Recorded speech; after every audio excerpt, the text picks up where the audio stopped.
Pakai mic mana sih? Mic mana?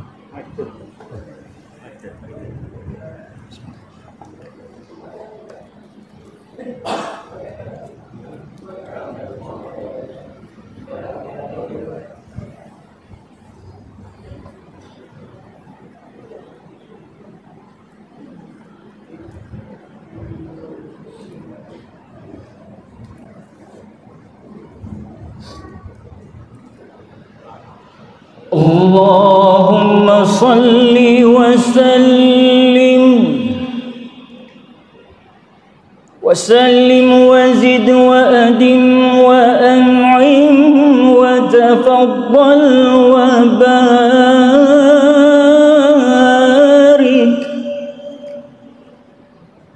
bijalalika wa kamalika ala zaini ibadika wa أشرف عبادك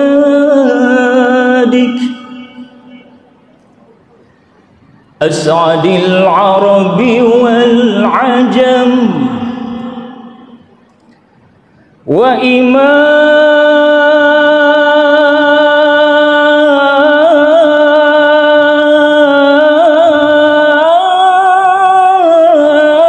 وإمام طيبة الحرم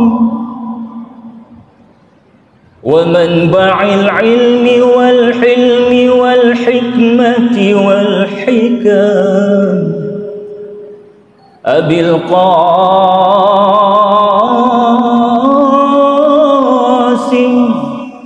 أبي القاسم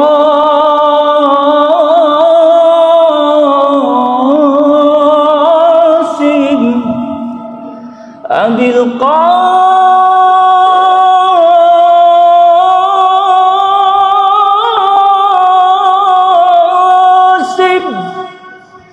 سيدنا ومولانا محمد وسلم ورضي الله تبارك وتعالى عن كل الصحابة رسول الله أجمعين.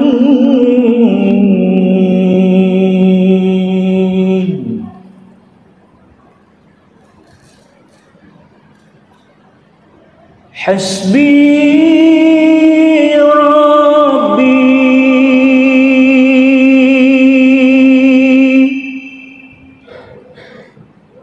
جل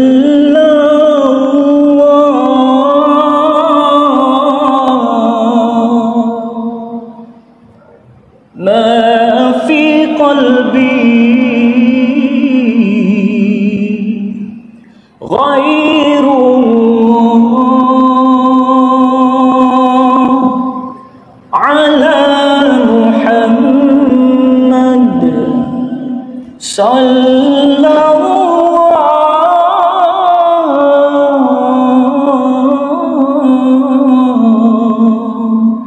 حق لا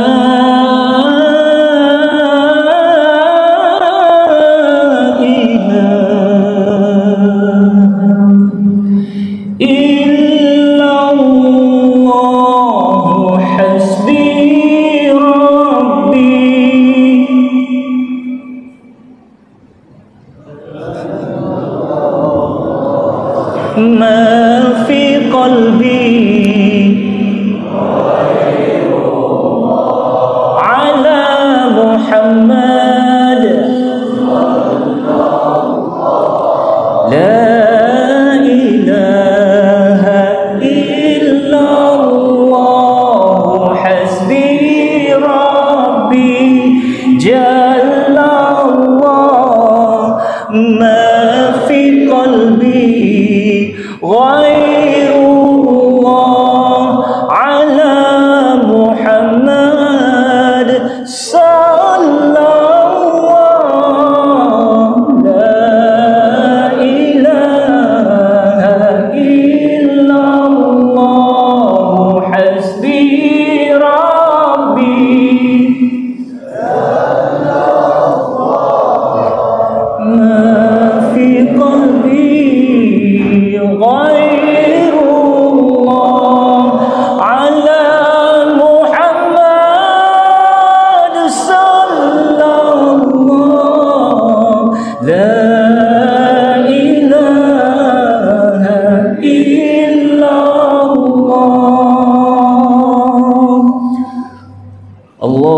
صل على سيدنا ونبينا وحبيبنا وشفيعنا وزخرنا ومولانا محمد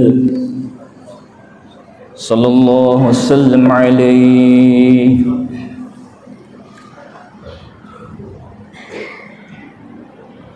أعوذ بالله السميع العليم من الشيطان الرجيم. بسم الله الرحمن الرحيم. الرحمن علم القرآن خلق الإنسان علمه البيان. الشمس والقمر بحسبان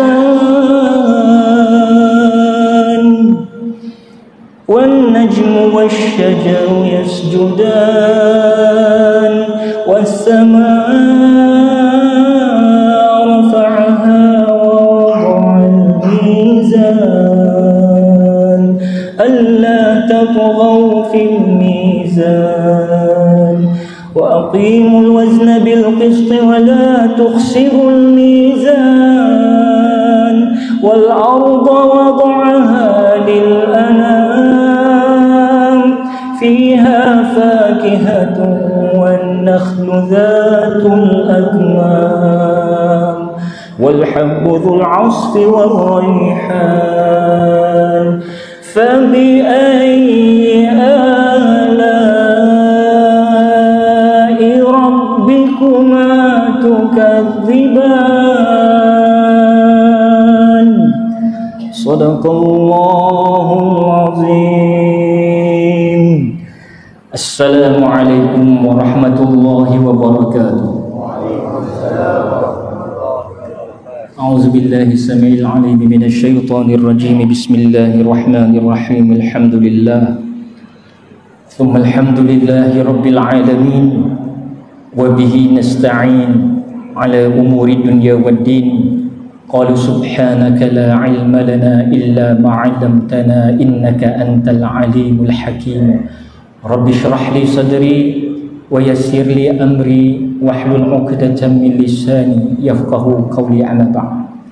Yang dirahmati dan kita kasihi Al-Fadilatul Syekh Ustaz Naim, berangkap orang kuat Masjid Al-Bushra, Merbuk, Kedah, Darul Aman.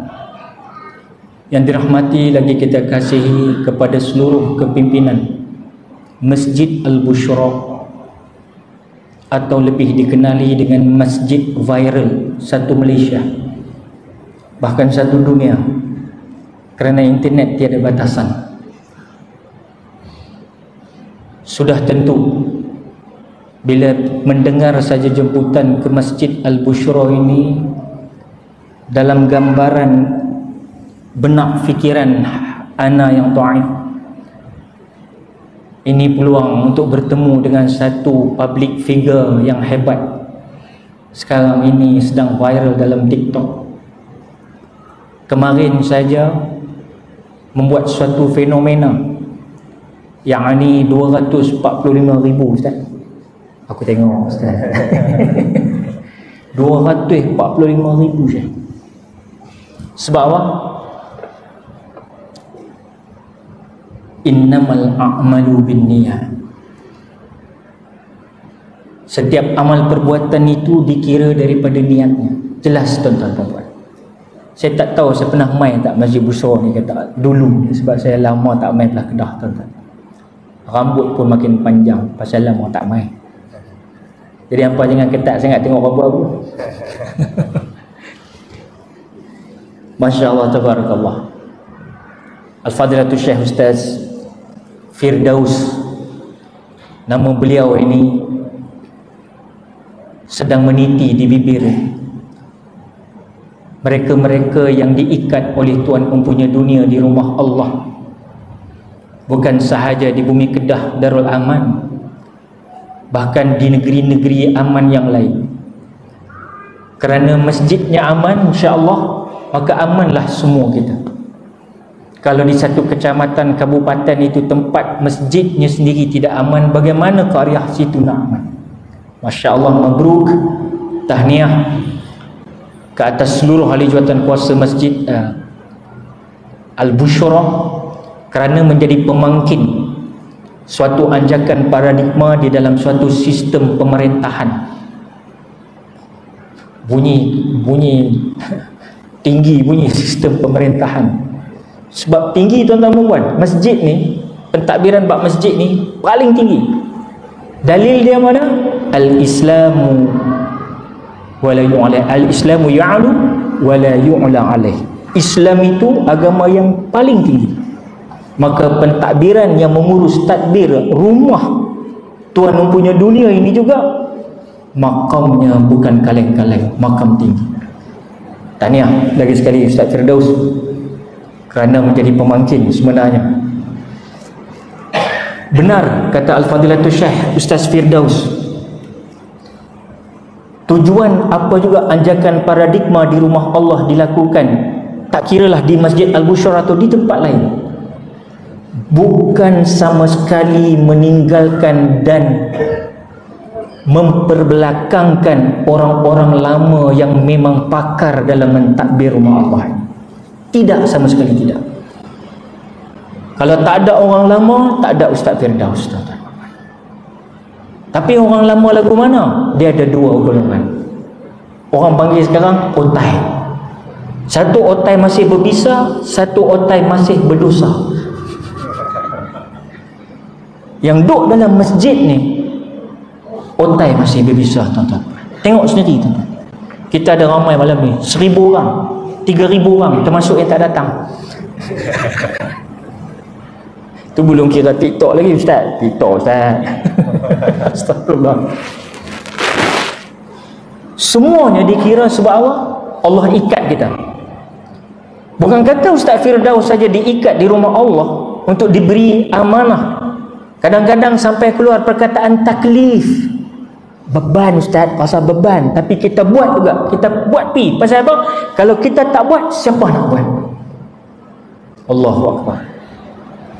Ana bercakap macam ni tuan-tuan perempuan, pasal apa? Semenjak saya tak main ke Kedah, saya jadi ketua imam sekarang ni di Surau Perdana, Damansara Perdana. Dan kita mentadbir rumah Allah. Sebab itu roh mengenal roh. Kita tahu apa yang dialami oleh Masjid Al-Bushra. Cuma kami mari ni, saya bawa sahabat saya. Ni sahabat saya tadi yang pasang babak. Ini bukan orang lain ni. Mungkin anda semua pernah dengar lagu Sekutu Bunga Sakura di Gunung Sahara, kan? Engkaulah sekuntum bunga sakura. Itu kumpulan rock mega di Malaysia. Semua kenal. Saya tahu ini otak-otak kenal. Tapi beliau ni adalah merupakan vokalis ketiga mengganti Rahmat Toha. Beliau bersama saya, tuan-tuan, sebab apa? Beliau adalah sekarang menjawat jawatan pengurus Surau Perdana di Damansara Perdana, tempat anak bertugas. Tuan-tuan perempuan, pengurus ni duduk kat ofis je ya. Tapi bila kita sembang pasal rumah Allah, pengurus kena turun padang. Pasal apa? Pasal kerja di rumah Allah tak sama kerja macam korporat. Tanya Ustaz Firdaus. Kalau kita buat sistem korporat Ustaz, bolehlah tiru mana hak boleh. Tapi kalau kita tipikal ikut itu saja, tak hanya ambil pentadbiran tapi menolak pentauhidan, payah tuan-tuan. Sebab itu tauhid ni penting. Ustaz Firdaus hari-hari duk apa? Janganlah simpan duduk kalau dengan banyaknya orang kita di dalam tabung masjid, jangan simpanlah tuan-tuan. Boleh tak tu? Hashtag Ustaz, viral sekarang hashtag. Boleh tak tu? Tahu mana Ustaz? Tahu duk simpan duit ni. Dan ingat tuan-tuan, sembang macam tu pun masih ada masjid dan surau takut nak keluarkan duit. Walaupun ramai jemaah datang ke rumah Allah, dia main dari dia elok, dia bangkit terus dapat 3 line. Terus jadi ahli tahajud, tuan-tuan. Tapi bukan pasal solat tahajud, pasal kapet tak pernah duk tukar. Faham maksud ana? Allahu Akbar, tuan-tuan. Tapi apa yang Ustaz Firdaus dapat dan orang-orang yang melakukan ajakan paradigma, kecaman. Lain macam bunyi dia. Segala kecaman. Apa yang tak dapat? Tapi disebabkan Ustaz Firdaus dan seluruh Ustaz Naim, ahli jawatan kuasa, pengurusi, Nazir, Tok Noja, semua ini termasuk siap. Siap, jangan main-main tuan-tuan buat. Tak ada siap tuan-tuan. Lagi sekali 3 line kita semayang. Betul. Tak habis kapek kita ni. Belum cerita tek cicak, belum cerita lagi ni penyelenggaraan aircon dengan lampu semua dekat luar. Kalau bila kucing, sama Ustaz, surau kami dah berbelah ada kucing. Tapi kami surau lah Ustaz. Tak banding lah dengan Masjid Bushra. Cuma kecil cara kecil. Kita buat cara kecil. Tapi kaedah penyelenggaraan sama ya. Sama tapi tak serupa. Hadirin hadirat rahimakumullah. Jadi itu sebagai mukadimah. Belum start lagi tuan-tuan. Saya nak habaq tuan-tuan, pertama sekali ana ucap syukur kehadrat Tuan punya dunia kerana dapat mempertemukan anak yang dhaif, kaki yang penuh dosa ini, bawa masuk rumah Allah. Di rumah Allah yang namanya Masjid Al-Bushra. Masya-Allah tabarakallah. Yang kedua, saya ucap terima kasih tahniah kepada panitia program kerana sudi memanggil anak yang dhaif lagi hina ini. Tuan-tuan, kita terus berjalan menuju ke maudhu' dan tajuk kita. Tajuk kita, adakah masjid di hatimu? Bunyi macam Korea punya tajuk lah. Tahu drama Korea. Adakah masjid di hatimu? Adakah cinta di hatimu? Alamak. Adakah masjid di hatimu? Tuan-tuan, kalau nak sembang pasal ada masjid di hatimu ni, kalau tanya anak-anak tahfiz ni, mereka dipakaikan jubah, dipakaikan serban, mereka mai ikut tok guru mereka, mereka mai. Mau tak mau, masjid ada kat hati mereka. Ni, kita ni, yang gigi dah bubuk, mata pun dah kabuk, pipi pun dah kendong, uban pun dah berterabuk, makan pun bubuk, jalan pun kadang jatuh tersungkuk, yang menunggu lubang kubur. Adakah masjid di hati kamu? Tapi saya tak heran, duduk belah utara ni, saya tahu ni bumi ulama. Gunung Jerai dekat. Bumi ulama. Lagi kita tengok masjid besar, lagi ramai orang. Pasal apa? Mereka-mereka yang otai ni dulu dididik dengan agama di pondok-pondok. Sembanglah bang Kedah ni, pondok-pondok ni di Parit Panjang, start dekat semualah. Kita pilah dulu rata di Pondok Lanai semua. Tuan-tuan, Allahu Akbar. Berbahagialah orang-orang yang menyuburkan ilmu ni. Kesannya rumah Allah. Tuan-tuan, kalau kita nak makan ada rasa. Kalau kita nak minum ada rasa. Kalau kita nak tidur ada rasa. Kalau kita nak berjalan ada rasa. Kalau kita nak tengok bola pun ada rasa. Jadi kalau bab iman ni tuan-tuan dan puan, sepatut-patutnya juga ada rasa. Tapi berapa ramai yang rasa iman dia waktu dia bersolat? Saya merenung diri saya ni, bukan sembang bikin bimbang, bukan sembang kari, tak. Sembang berapa lama kita ruka'an sujud dan menyembah Allah, tapi rasa tak sampai-sampai. Apatah lagi di luar daripada solat, tuan-tuan. Bagaimana kita nak rasa iman kita ni?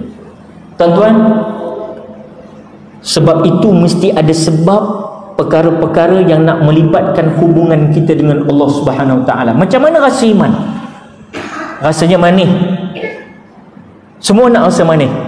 Maksudnya, bila kita beribadah, kita rasa tawak, kita rasa tak lazat, kita rasa tak seronok, kita rasa tak nak buat lagi dah. Maknanya ada masalah dengan keimanan kita. Tapi, kalau dia start rasa manis, kalau dia dah start rasa ibadah nak pulun lagi, pulun lagi, dia mula rasa lazaria, dia mula rasa seronok. Masya Allah, tabarakallah. Kamu berbisik-bisik di bumi tapi tembus ke langit. Yang paling agung dari langit turun ke bumi adalah hidayah Allah Subhanahu wa taala. Yang paling agung dari bumi naik ke langit adalah al-ikhlas.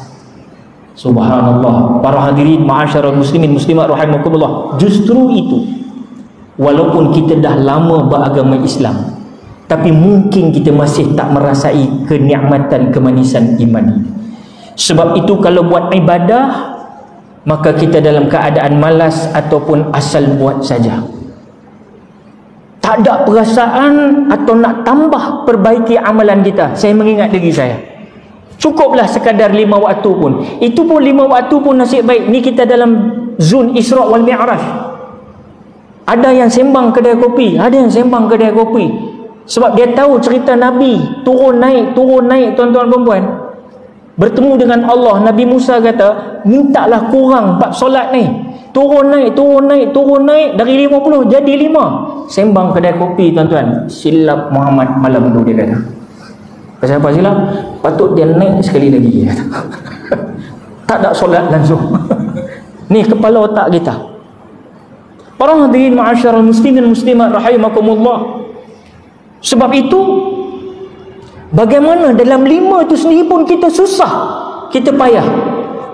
So, tidak ada perasaan untuk menambah atau memperbaiki amalan. Bagaimana nak mendapat kemanisan iman? Sebelum cerita bab masjid ni tuan-tuan, Nabi menyebut dalam satu hadis yang sahih, "Dzaqa ta'mal iman man radiya billahi rabba wa bil islami dina wa bi Muhammadin rasulah."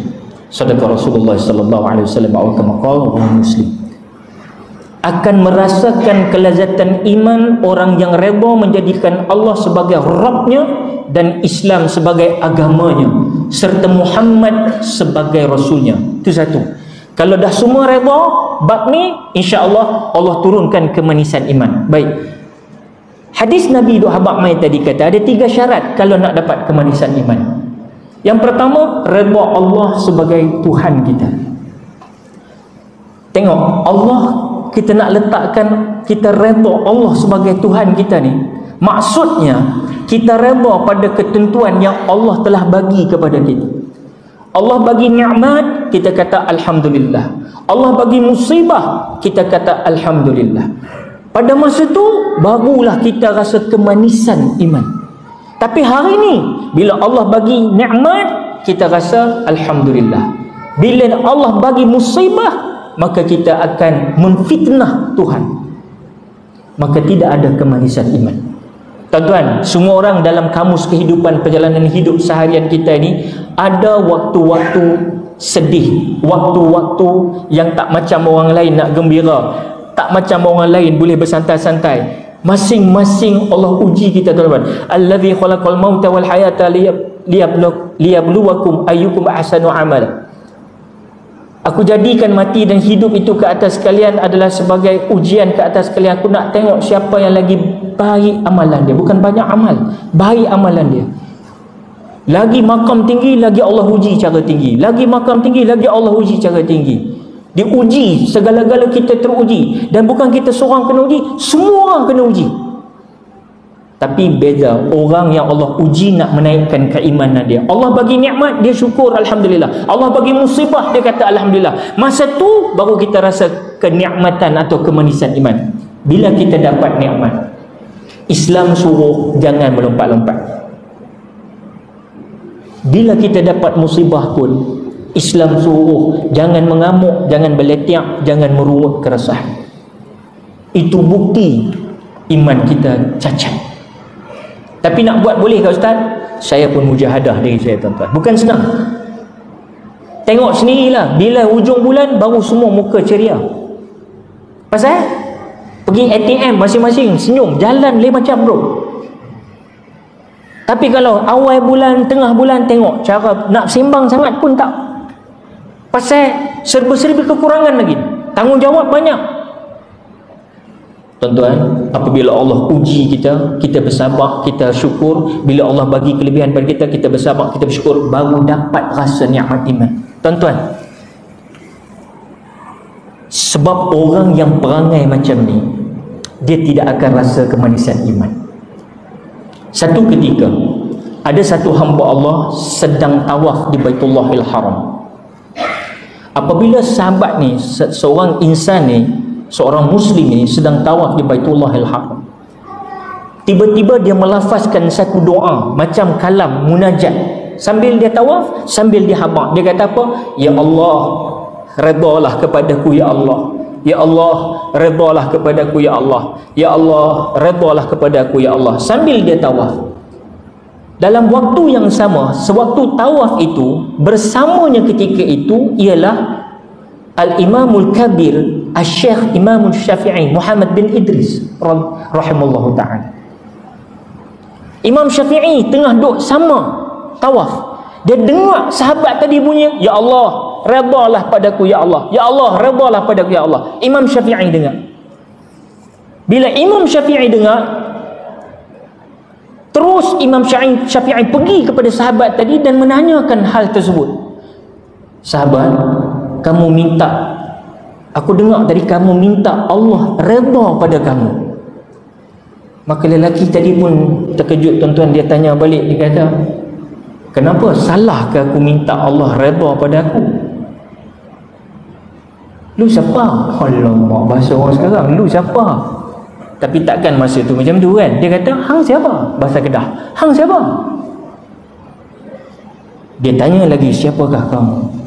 Maka Imam Syafi'i pun menjawab, akulah Muhammad bin Idris. Bila dengar nama Muhammad bin Idris, orang itu tahu yang menegurnya itu adalah seorang ulama besar. Apa yang berlaku? Maka ketika itu Imam Syafi'i menyatakan bahawa macam mana aku nak dapat redha Allah tadi. Sahabat tadi terus kalih soalan tu balik kepada Imam Syafi'i. Ni ulama ni, ulama tegur, kemudian dia minta pendapat ulama tadi. Macam mana wahai Imam aku nak dapat redha Allah sebagaimana aku berdoa tadi? Ni peluang jumpa ulama, tanya. Bukan jumpa ulama pergi tengok mana kurang dia. Lah ni orang cari ulama, dia tengok mana kurang dia, lepas tu viral dalam TikTok. Maka ulama-ulama sekarang satu ketika nanti ulama-ulama dah tak nak pakai pakaian ulama. Betul tak? Bukan pakaian tu ambil kira, tapi cara orang lah ni nampak gayanya macam tak payah langsung syiar sunnah-sunnah ni, tak payah pakai pakaian ni, tak payah. Yang penting hati. Betul. Kita tak kata tak betul. Memang mesti pokok dia, dasar dia mesti hati.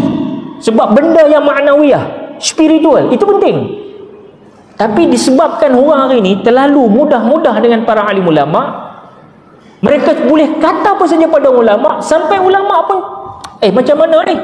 Ulama terpaksa minta maaf kepada para artis dalam tanah air kita. Guys, come on guys. Saya duduk dua alam, tuan-tuan. Dunia tu pun aku duduk juga. Dunia ni saya duduk, Masya Allah, Tabarakallah, Alhamdulillah. Tapi tuan-tuan puan-puan, kalau ulama ni tak ada suluh lampu mentol kereta kepada pemimpin-pemimpin negara dan kita semua, apa jadi pada negara kita? Apa jadi pada artis dalam negara kita? Kalau tak ada lagi ulama-ulama menyebut kalimah-kalimatun thayyibah, mengingatkan kita, Alhamdulillah, berapa ramai artis hijrah lah ni. Alhamdulillah, syukur. Ramai nak cerita apa, bukan cerita pasal tajuk lain. Tapi saya nak bagi tahu, Imam Syafi'i ditanya balik, macam mana aku nak dapat redha Allah sebagaimana aku berdoa tadi? Imam Syafi'i jawab, kata apa? Kamu akan dapat redha Allah bila kamu redha kepada Allah ketika kamu mendapat nikmat dan juga musibah. Dua-dua sama sahaja keadaannya bagi kamu. Kalau itu dapat ditunaikan, kata Imam Syafi'i, maka kamu akan dapat pangkat betul-betul orang yang redha kepada Tuhannya. Begitulah kita, tuan-tuan. Ada duit, kita rasa sonok. Bila duit kita hilang, kita rasa tak apa nak sonok. Dalam semua keadaan kita kena redha. Cuaca sejuk, Alhamdulillah. Cuaca panas, Alhamdulillah. Boleh bekerja, Alhamdulillah. Tak boleh bekerja, Alhamdulillah. Boleh keluar rumah, Alhamdulillah. Tak boleh keluar rumah, Alhamdulillah. Anak boleh sekolah, Alhamdulillah. Anak tak boleh sekolah, Alhamdulillah. Anak duduk rumah, Alhamdulillah. Anak tak balik sebulan, Alhamdulillah. Semuanya Alhamdulillah, tuan-tuan. Nak cari mana orang lagu ni? Pasal apa? Pasal penggantungan dia kepada Allah, macam Masjid Al-Bushra. Pergantungannya kepada Allah dulu. Selesai dengan Allah, insya-Allah selesai dengan makhluk. Para hadirin, datanglah apa pun masalah dalam hidup kita, yang penting kita masih boleh beribadat kepada Allah. Sebenarnya apa juga masalah, ujian datang daripada Allah. Allah yang datangkan ujian. Tuhan memanggil, ku tidak menyahutnya. Tuhan memanggil, ku jemu mendengarnya. Tuhan memanggil aku, ku sahut sekali segala. Itulah diri aku, belum jinak dengan Tuhan. Kita belum jinak dengan Tuhan. Allah tengok kita senang, tengok ibadah kita waktu senang. Allah bagi kita susah, tengok ibadah kita waktu susah. Masih sama ataupun berubah. Jadi itu sebelum kita berdoa dapat redha Allah, pastikan kita redha dengan Allah. Kemudian barulah Allah redha dengan kita. Redha Islam sebagai agama yang kedua, maksudnya apa saja perintah Allah Subhanahu Wa Taala, berat ringan amalkan tanpa membeza-bezakan. Tuan-tuan perempuan, ada orang dia boleh bangun tahajud, ada orang pakat terkejut, ada orang dia boleh buat sunat witir, ada orang dia tak nak buat solat witir. Yang penting masing-masing faham mana yang wajib, mana yang sunat. Jangan beza-bezakan. Hang boleh buat, hang jalan. Jangan pula paksa orang buat benda-benda yang sunat ni, jangan paksa. Yang wajib-wajib itu kena laksana, itu wajib. Tapi yang sunat-sunat ni jangan pula sampai kita bergaduh. Mutakhir ni banyak kita bergaduh di media sosial pasal benda sunat-sunat saja. Bukan benda wajib, benda pokok tak. Tapi benda sunat-sunat ni sampai berpuak-puak kita, tuan-tuan puan-puan. Allahu akbar. Wala auzubillah min zalik. Muslimin muslimat rahimakumullah. Ada diperintahkan oleh Allah dalam surah Az-Zumar. Allah Taala kata apa, tuan-tuan? A'udzubillahi minasyaitonir rajim. أفمن شرح الله صدره للإسلام فهو على نور من ربه فويل للقاسية قلوبهم من ذكر الله أولئك في ضلال مبين. Maka apakah orang-orang yang dibukakan Allah hatinya untuk menerima agama Islam, lalu ia mendapat cahaya dari Tuhannya, sama dengan orang yang membatu hatinya? Maka kecelakaan yang besarlah bagi mereka yang telah membatu hatinya untuk mengingat Allah. Mereka itu dalam kesesatan yang nyata. Tuan-tuan, Allah bagi nama letak batu. Batu ke kayu ke, benda batu dalam hati. Orang macam ni bubuhlah peringatan macam mana pun, dia tetap cari masalah dengan orang-orang agama. Dia cari masalah. Ni apa nak viral-viral apa semua? Masjid ni kita dah cukup lah. Dah boleh semayang apa semua sudah cukup lah. Nak tambah apa lagi semua? Orang bukan ramai. Demai lah. Demai talbisul iblis tu, demai. Kata-kata yang negatif. Ni aircon dah cukup. Kipas ni, helikopter tak payah pusing lah. Kipas aircon dah ada. Dia akan cari. Ustaz ceramah tuan-tuan 8.40 mesti. Ustaz jemputan lekat tak jemputan 8.50 syap kena berhenti. Aku nak sembahyang isyak. Aku pernah kena. Satu khabar. Ni dia orang lain ni, tuan-tuan. Panggil ceramah, tiba-tiba 8.40 dia nak sembahyang. Ustaz, 8.40 dia nak sembahyang. Lagu tu pun ada. Tapi kita ni takkanlah kita nak kedegak pula orang kata kan. Ikutlah. Dia masuk kekuasaan orang.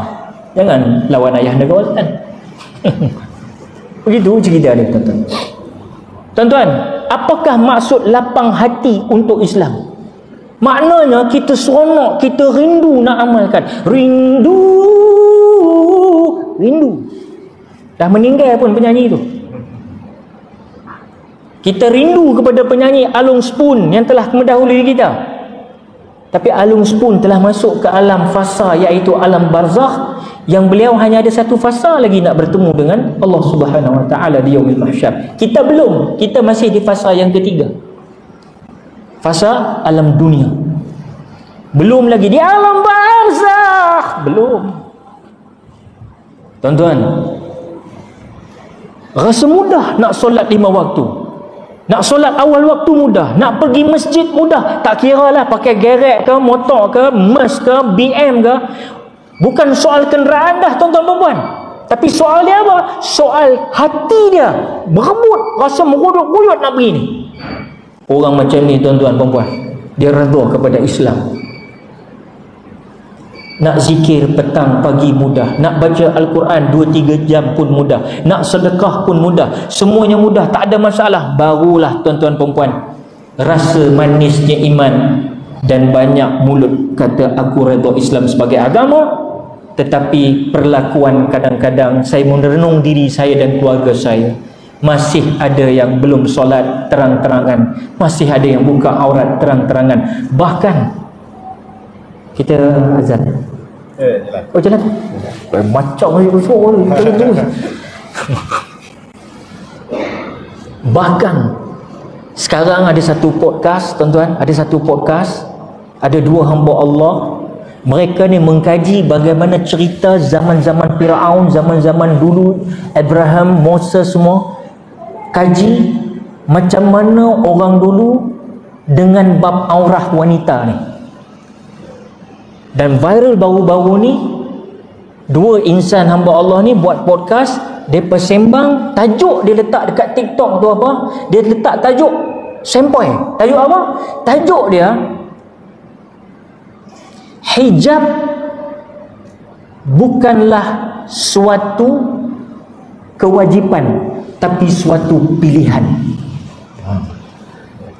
Zaman kita dulu, zaman saya dulu main Kedah 20 tahun dulu, kalau ada orang sembang lagu ni tuan-tuan, semua orang bangkit.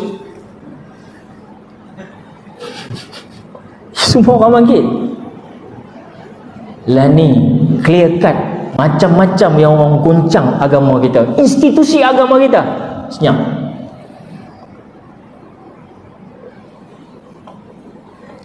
Aurat dikatakan bahawa itu pilihan, bukan lagi kewajipan. Nak letak mana surah An-Nur, nak letak mana surah Al-Ahzab, nak letak mana yang kata zaman Nabi, bila perempuan-perempuan muslimah zaman itu mendengar perintah hendaklah kamu melabuhkan tudung kamu di bawah dada kamu. Begitu sekali umat muslimah di Madinatul Munawwarah, Yathrib ketika Madinah ketika itu, ambil mana-mana kain-kain atau dekat dinding-dinding, tutup dada mereka. Hari ini ada orang nak suruh aurat adalah bukan kewajipan bagi wanita, tapi pilihan dia. Dia nak tutup, tak tutup, tak apa. Pasal apa? Sampai kita tak tahu ending dia masing-masing macam mana. Betul lah kalau pakai hujah tu.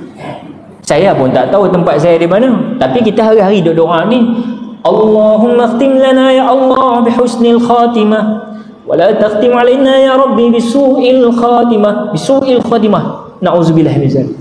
Kita doa. Kita tak nak ambil kerja Tuhan tuan-tuan perempuan dalam bab syurga neraka, tapi panduannya Nabi Muhammad SAW dah sebut dalam Quran. Jangan ditentang itu tuan-tuan. Ada yang dah tutup aurat pula, depa tambah pula, alah ustaz, depa ada tutup aurat je tapi duk mengumpat boleh tahan, kata. Tak selesai kita tuan-tuan. Yang dah okey jadi tak okey pula. Jadi sebenarnya tuan-tuan, kita belum redha Islam sebagai agama kita. Banyak sangat perbincangan kita, tapi perbuatan kita tak ada. Saya merenung diri saya tuan-tuan. Para hadirin yang dirahmati Allah sekalian, Allah bernyatakan di dalam Al-Quran, A'udzubillahi minasyaitonirrajim. Ya ayyuhalladzina amanu dukhulu fis-silmi kaffah.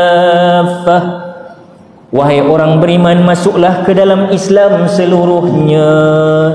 Seluruhnya tuan-tuan perempuan.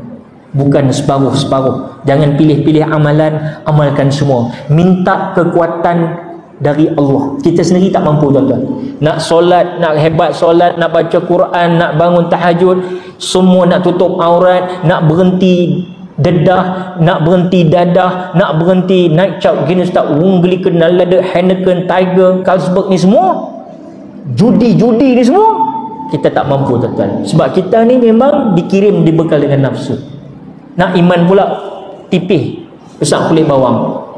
Jadi tuan-tuan perempuan, minta pertolongan pada Allah. Jangan sombong, minta pada Allah. InsyaAllah Allah tolong kita. In tansurullah yansurkum. Kan? Kalau kamu tolong agama Allah, Allah tolong kamu balik. Dah banyak bukti dah, tuan-tuan. Tak percaya, tanya Ustaz Firdaus. InsyaAllah. Tuan muslimin muslimat rahimakumullah. Jadi redha Nabi pula sebagai Rasul, maka cara-cara Nabi berdakwah, cara-cara Nabi berjalan, akhlak Nabi, apa yang Nabi disebut sebagai ittiba'us sunnah, maka kita sami'na wa ata'na, kita dengar dan taat. Tapi kita hari ini kita redha pada Nabi, tapi sunnah Nabi kita tak mau ikut dah. Tuan-tuan, sunnah orang ramai juga yang kita ikut. Sunnah Nabi kita tak ikut, sunnah orang ramai. Faham maksud saya, insya-Allah. Macam mana kita nak dapat kemanisan itu? Para hadirin yang dirahmati Allah sekalian, nak dapat syarat keimanan tadi, syarat dia ialah mesti juga redha pada Nabi Muhammad sallallahu alaihi wasallam, Nabi sebagai ikutan, dan bangunlah bagi peringatan. Dan kita nak bagi tahu, satu hari seorang sahabat bernama Hanzalah radhiyallahu anhu menangis teresak-esak sambil dia menyebut, Hanzalah telah munafik, Hanzalah telah munafik. Seorang sahabat Nabi nama Hanzalah, dia meraung, dia memekik-mekik out of the blue. Orang putih kata Hanzalah sudah munafik, Hanzalah sudah munafik.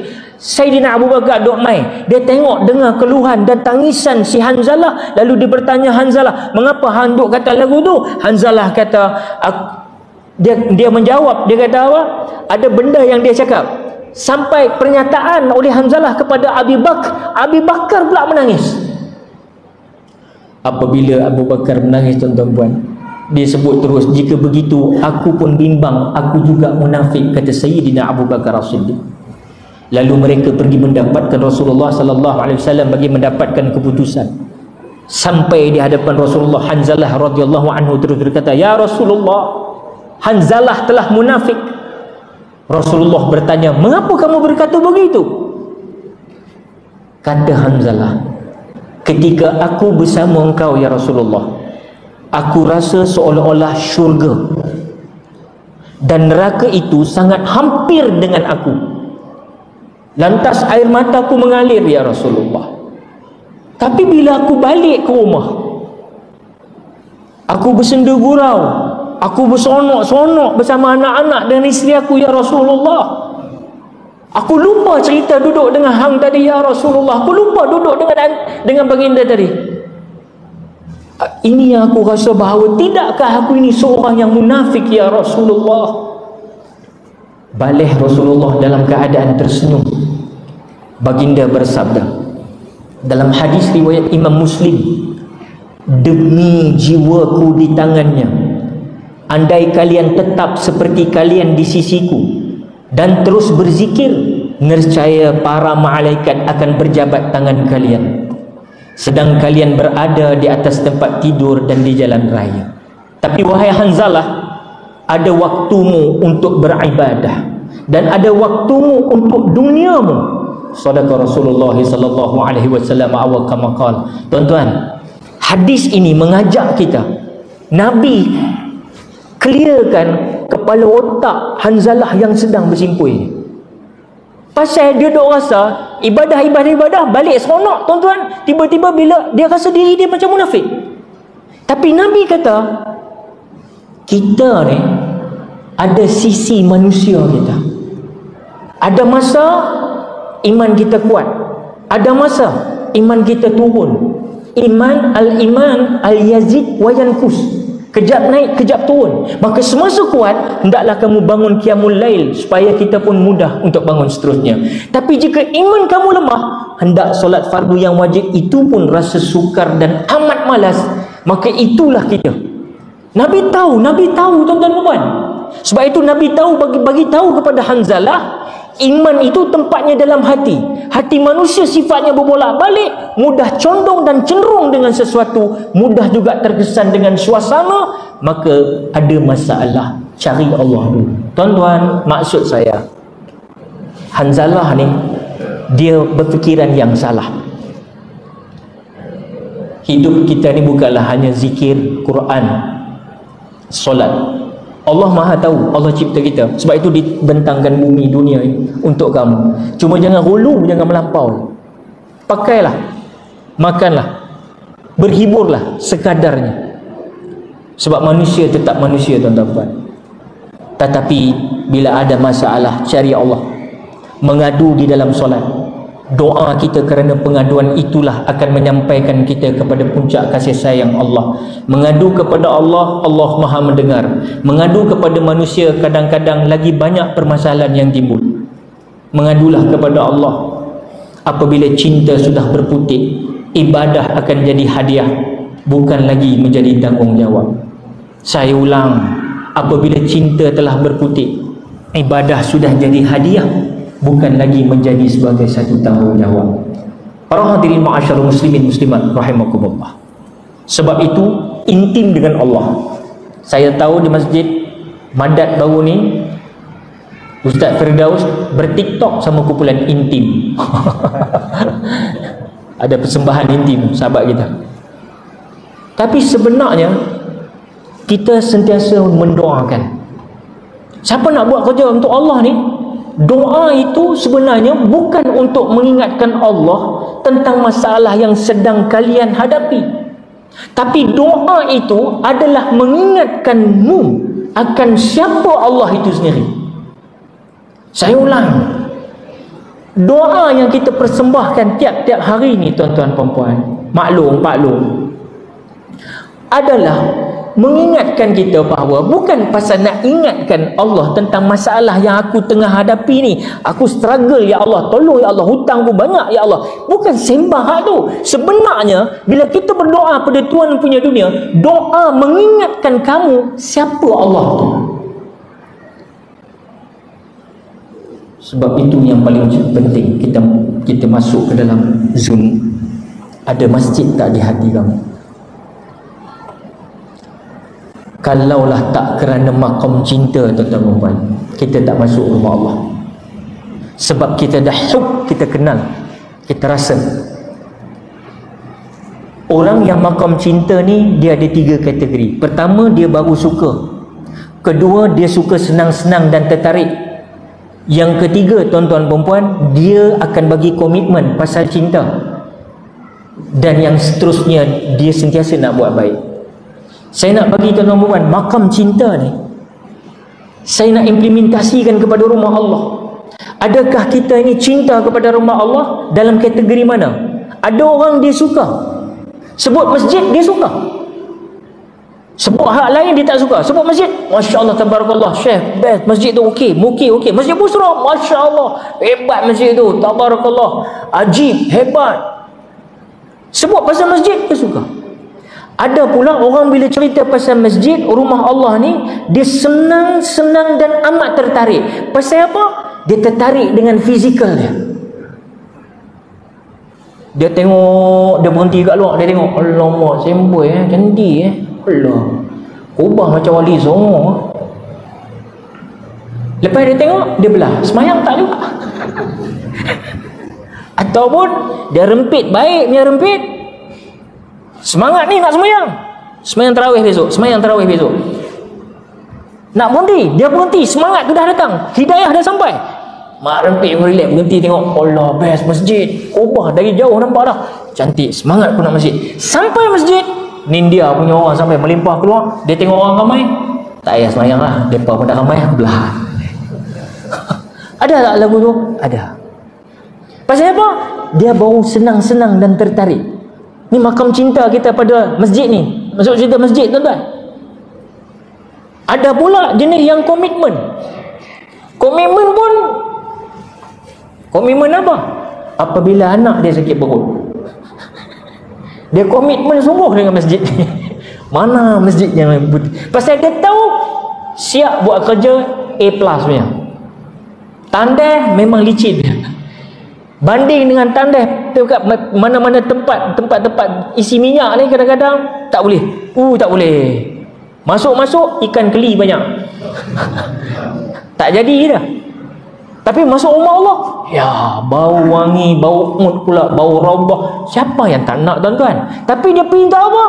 Hanya letakkan lampin budak tu kat dalam tu, kemudian dia pun belah. Komitmen. Dan ada juga yang suka buat benda baik. Tuan-tuan, kita masuk ke dalam lubuk itu. Hakikatnya kita nak jadi golongan yang mencintai masjid. Bila mencintai masjid ni tuan-tuan, kalau kita dah cinta pada seseorang, zaman-zaman dululah Ustaz Firdaus bercinta muda-muda dululah tuan-tuan, kan? Mesti tengok markah ni tuan-tuan, ataupun tunang kita ni. Kalau kita tak pergi rumah dia, kalau kita tak jumpa pun tak apa. Tapi dia lalu depan rumah pun cukup. Lalu ya. Dia punya feel tu, Allah, macam nampak dia. Ni makam cinta tu. Rumah pun rumah lah, atap pun atap lah. Kebun bunga depan rumah pun tak apa, lalu dapat pun cukup. Tuan-tuan, bila Allah campakkan taufik dan hidayah atas seseorang, itu yang kita tengok tuan-tuan puan. Dia nak masuk rumah Allah, ini tanggungjawab pihak dalam rumah Allah. Bertanggungjawab untuk jaga jangan bagi orang keluar seorang pun daripada masjid. Itu tanggungjawab kita. Tanggungjawab kami. Tanggungjawab kami. Kalau boleh, tahu komplain banyak, kritik banyak, tahu dia tak akan berhenti sampailah mulut itu dikatuk oleh Allah SWT. Tak akan berhenti punya. Tapi fastabiqul khairat, berlumbalah kalian buat benda baik. Mudah-mudahan Allah redha. Allah menutup keredaan, Allah menyembunyikan, bukan menutup, menyembunyikan keredaannya pada sesuatu kebaikan. So buat saya. Tuan-tuan, saya nak bagi tahu tuan-tuan, tanggungjawab kita nak pertahankan, perbanyakkan orang datang rumah Allah, bukan menjauhkan orang daripada rumah Allah. Surau kami tuan-tuan, surau perdana nama dia, keliling adalah kondo-kondo, orang-orang kayangan tuan-tuan. Kayangan tuan-tuan, kita marahin orang kayangan. Mereka tak boleh dengar, kuat sikit. Komplain mai. Komplain mai. Jais siap datang. Pakai ke mic ni? Tak pakai? Tak pakai?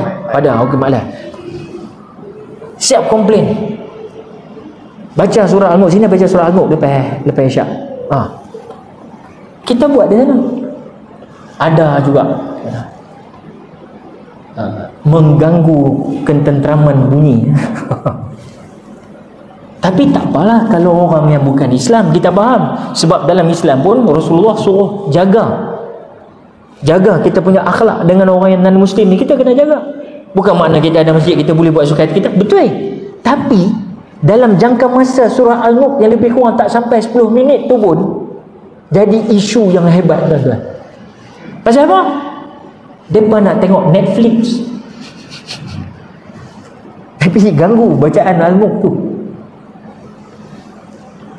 Saya tak kisah kalau non-Muslim, tapi kalau orang Islam buat perangai macam tu, hodoh sangat kita tuan-tuan. Saya tak tahu Masjid Busra dia letak masih lagi dalam kawasan suasana perkampungan desa. Alhamdulillah, maksudnya tak ada isu itu kot. Tapi kalau di bandar, inilah cabaran kita orang tuan-tuan.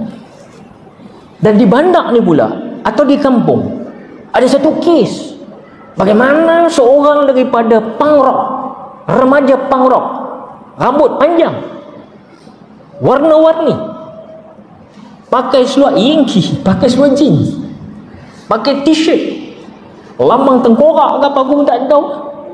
Dia masuk rumah Allah, time semayang, nak semayang, dia masuk saf depan. Ada mai satu pakcik pula dah kata, ni hang pakai lagu ni semayang belakang Ada juga member semangat. Abang yang tengok pangrok nak semayang tu.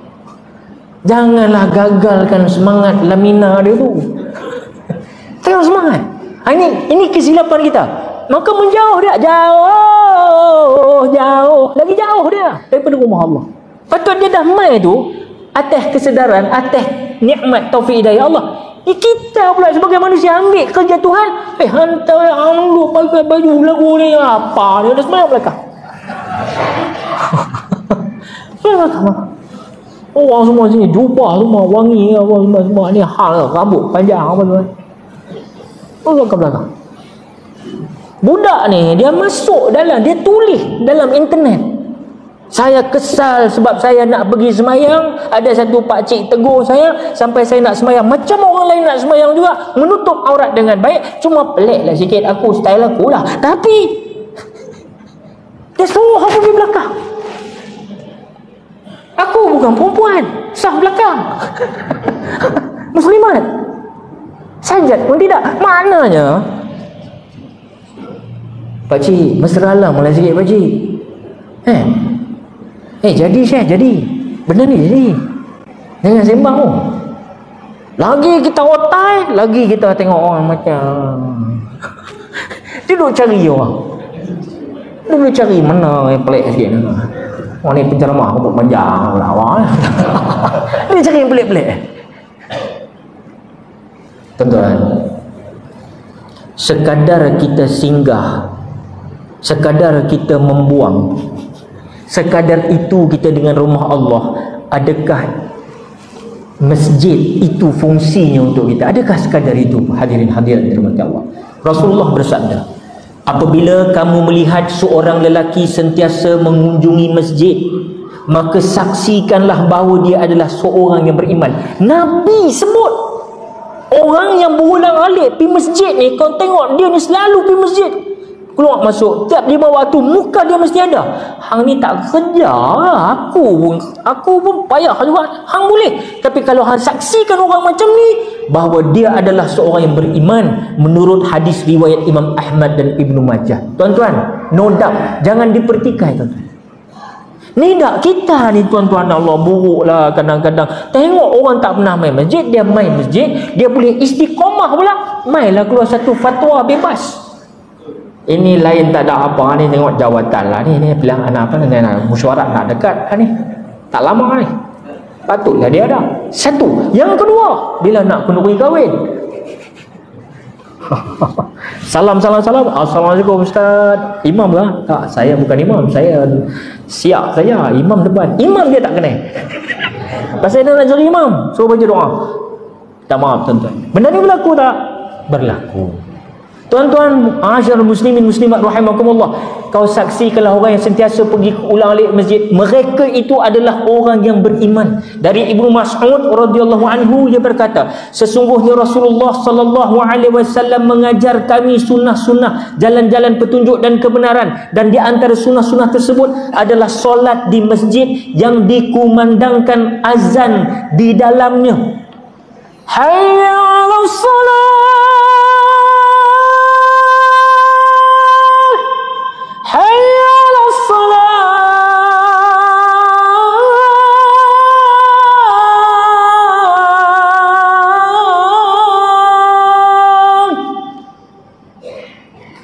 hayya 'alal falah,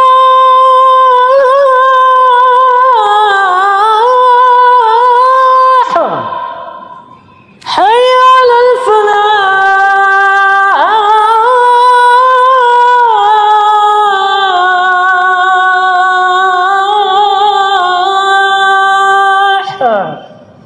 Tuan-tuan, tadi yang bagi saya pakai kata Ustaz, malam ni kena azan. Aku dah tunaikan. Aku dah tunaikan mana haji kita tadi. Azan ni memanggil tuan-tuan.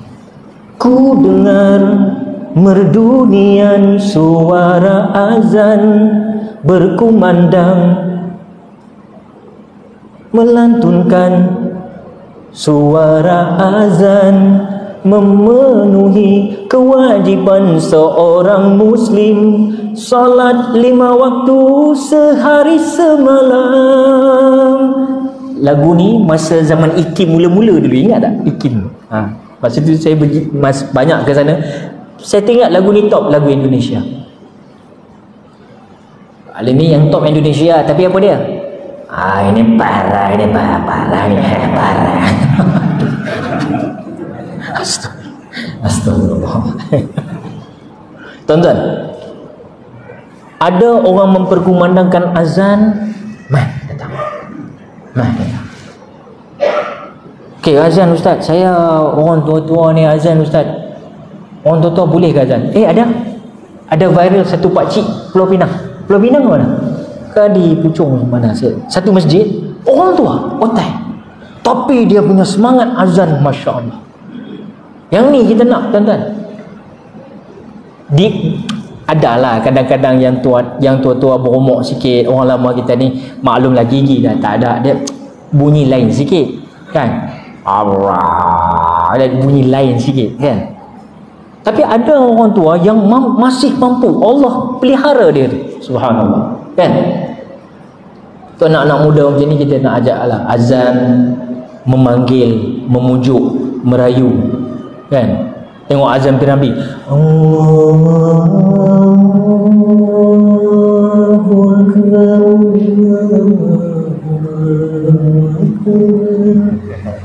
saya Allahu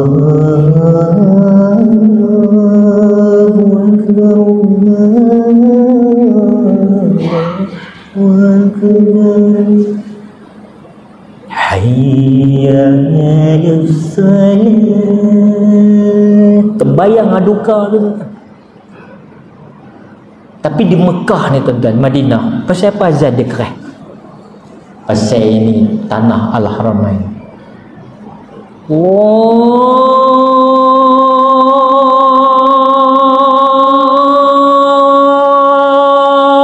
Akbar, Allahu Akbar. Di Mekah sebelum azan dia test mic dulu. Perasan tak tuan-tuan? Tak tahu orang pergi umrah baru ni ada lagi tak ada, tapi zaman saya pergi tuan-tuan berpuluh tahun dulu ada. Dia bunyi mana? Satu kota Mekah dengar tuan-tuan. Maknanya ni muazzin dah start, nak standby dah, nak standby. Jadi muazzin ni tuan-tuan penting. Berapa ramai muazzin yang kadang-kadang, masya-Allah, jangan tuan-tuan, jangan. Imam dialah azan boleh sampai. Sunnahnya azan berkumandang, imam sampai. Itu sunnahnya. Ada orang kata, imam yang kena setengah jam kena dah. Setengah jam saya nak muka dia ada. Sunnahnya bukan setengah jam. Imam ni orang azan dia sampai. Kalau dia tahu kawasan tu dekat lah. Tapi Bilal muazzin jangan main-main. Sebab itu muazzin ni ulah dah dengan kengkong, urat kengkong keluar, tapi dia ni waktu dia jaga. Sebab itu masya-Allah banyak muazzin kena tukar. Pasal apa? Tak boleh nak jaga waktu tuan-tuan. Sebab kita tak duduk tempat dia tuan-tuan. Kita boleh kita kata tak apa, kita set orang, tapi tuan-tuan kena ingat juga, manusia biasa bukan senang nak jaga waktu solat. Sebab dia jaga 5 waktu saya semalam. Bayangkan seminggu tu kan. Saya tahulah sebab kat surau kami bersama. Bukan senang. Naknya pula jam dinding pula tersilap. Kan? Jam dinding komputer, sekarang computerized. Kami baru tukar tuan-tuan. Tak kisahlah 3,000, 2,500 pulun pi lah. Ini untuk rumah ni. Ini jemaah semayang Zuhur pukul 7.15 malam. Apa cerita ni? Duit bukan tak ada, betul tak? Duit bukan tak ada. Tukar pi lah, tukar. Tuan-tuan, sebab itu dalam rumah Allah ini, saya nak singkat-singkat je sama kita relax-relax santai. Nabi kata, Alfus salam, sebarkan salam. Bila kita dah sebarkan salam tuan-tuan, maknanya Nabi suruh sebar kedamaian. Dan disebut oleh Rasulullah, Al-Muslim man salimal muslimuna min lisanihi wa yadihi. Seorang Muslim itu adalah mereka yang membuatkan Muslim yang lain selamat dari kejahatan lidahnya dan juga tangannya. Rawah Bukhari. Tuan-tuan, saya nak habaq benda ni pasal betul zaman kita, zaman maklum paklung dulu mungkin tak ada isu ini. Kita nak buat dosa kata orang pada orang lain, nak selamatkan lidah kita dengan tangan kita dari buat ornar pada orang lain, dulu memang kita boleh kata macam tu, boleh clear. Tapi tuan-tuan, hari ni zaman medsos, zaman media sosial, kita yakin bahawa kita dah tak mampu nak jaga lidah dan tangan dari melakukan kejahatan. Mau tak mau, itu realiti kita sekarang. Sebab bangun pagi kita dah buka WhatsApp, bangun pagi kita dah buka TikTok, bangun pagi kita dah buka Facebook, bangun pagi kita dah buka Instagram. Dan dalam itu macam-macam konten tu ada. Ada benda yang satu roh dengan kita, ada benda yang berlawanan rohnya dengan kita. Kita tak suka benda ni, maka kita dan tu juga kita komen dalam keadaan kita tak kondusif. Bermakna apa? Orang dulu selamat tangan dan lidah mereka untuk buat onar kezaliman pada orang lain. Tapi sekarang di hujung jari dia. Sebab itu tuan-tuan, banyak-banyak kita melekat di rumah Allah, lagi jelas hakikat kita mau mendekat diri kepada Allah. Bila orang yang dekat diri kepada Allah, dia akan mencintai Allah. Bila dia mencintai Allah, insya-Allah tuan-tuan, percayalah, orang duduk dalam rumah Allah, dia akan sentiasa cukup dengan hormon oksitosin. Ni apa pula ustaz hormon oksitosin ni ustaz? Oksitosin ni menyebabkan seseorang ini mudah untuk buat baik, suka buat kebaikan pada orang lain. Tapi hari ni banyak orang yang kurang empati dan simpati pada orang lain. Pasal apa? Hormon oksitosin tak keluar. Pasal apa? Pasal tuan-tuan, kita ni sebenarnya menjauh daripada Allah, menjauh daripada rumah Allah Subhanahu Wa Taala. Nah, sekarang kita berhadapan dengan realiti anjakan paradigma yang sedang rancak berlaku di mana-mana. Tuan-tuan dan puan, saya yakin tuan-tuan, adakah masjid di hati kamu? Yes. Pastinya masjid berada dalam hati-hati kalian. Kerana apa? Kalau semua orang faham apa yang tertulis dekat ban jenazah. Apa yang tertulis dekat ban jenazah? Inna lillahi wa inna ilaihi raji'un. Dari Allah kami datang, sesungguhnya dari Allah kami datang, dan kepadanya kami akan dikembalikan. Bermakna kalau semua orang kita ni faham konsep ilaihi raji'un, insya-Allah tuan-tuan, masjid confirm makmur. Sebab kita mati, kita nak mati. Sebab itu orang akan faham institusi rumah Allah ni punya hebat. Tuan-tuan, bukan saja-saja nak tempat parking ni ada khusus, minta maaf, masjid ni tak ada kasta-kasta. Kita bukan macam kerja kerajaan ataupun NGO ataupun swasta, tak. Duduk rumah Allah, pentadbiran rumah Allah tak sama. Sistem tu boleh, macam saya kata pada awal tadi, tetapi kita tak boleh ketat sangat SOP, sebab ini rumah Allah, bukan pejabat. Kurangi birokrasi, permudahkan apa yang sulit, lapangkan apa yang sempit, jangan menyukarkan. Tapi bila jatuh kuasa masjid, buat tempat parking. Contoh tempat parking, ada tempat parking imam, ada tempat parking muazzin, ada tempat parking AJK.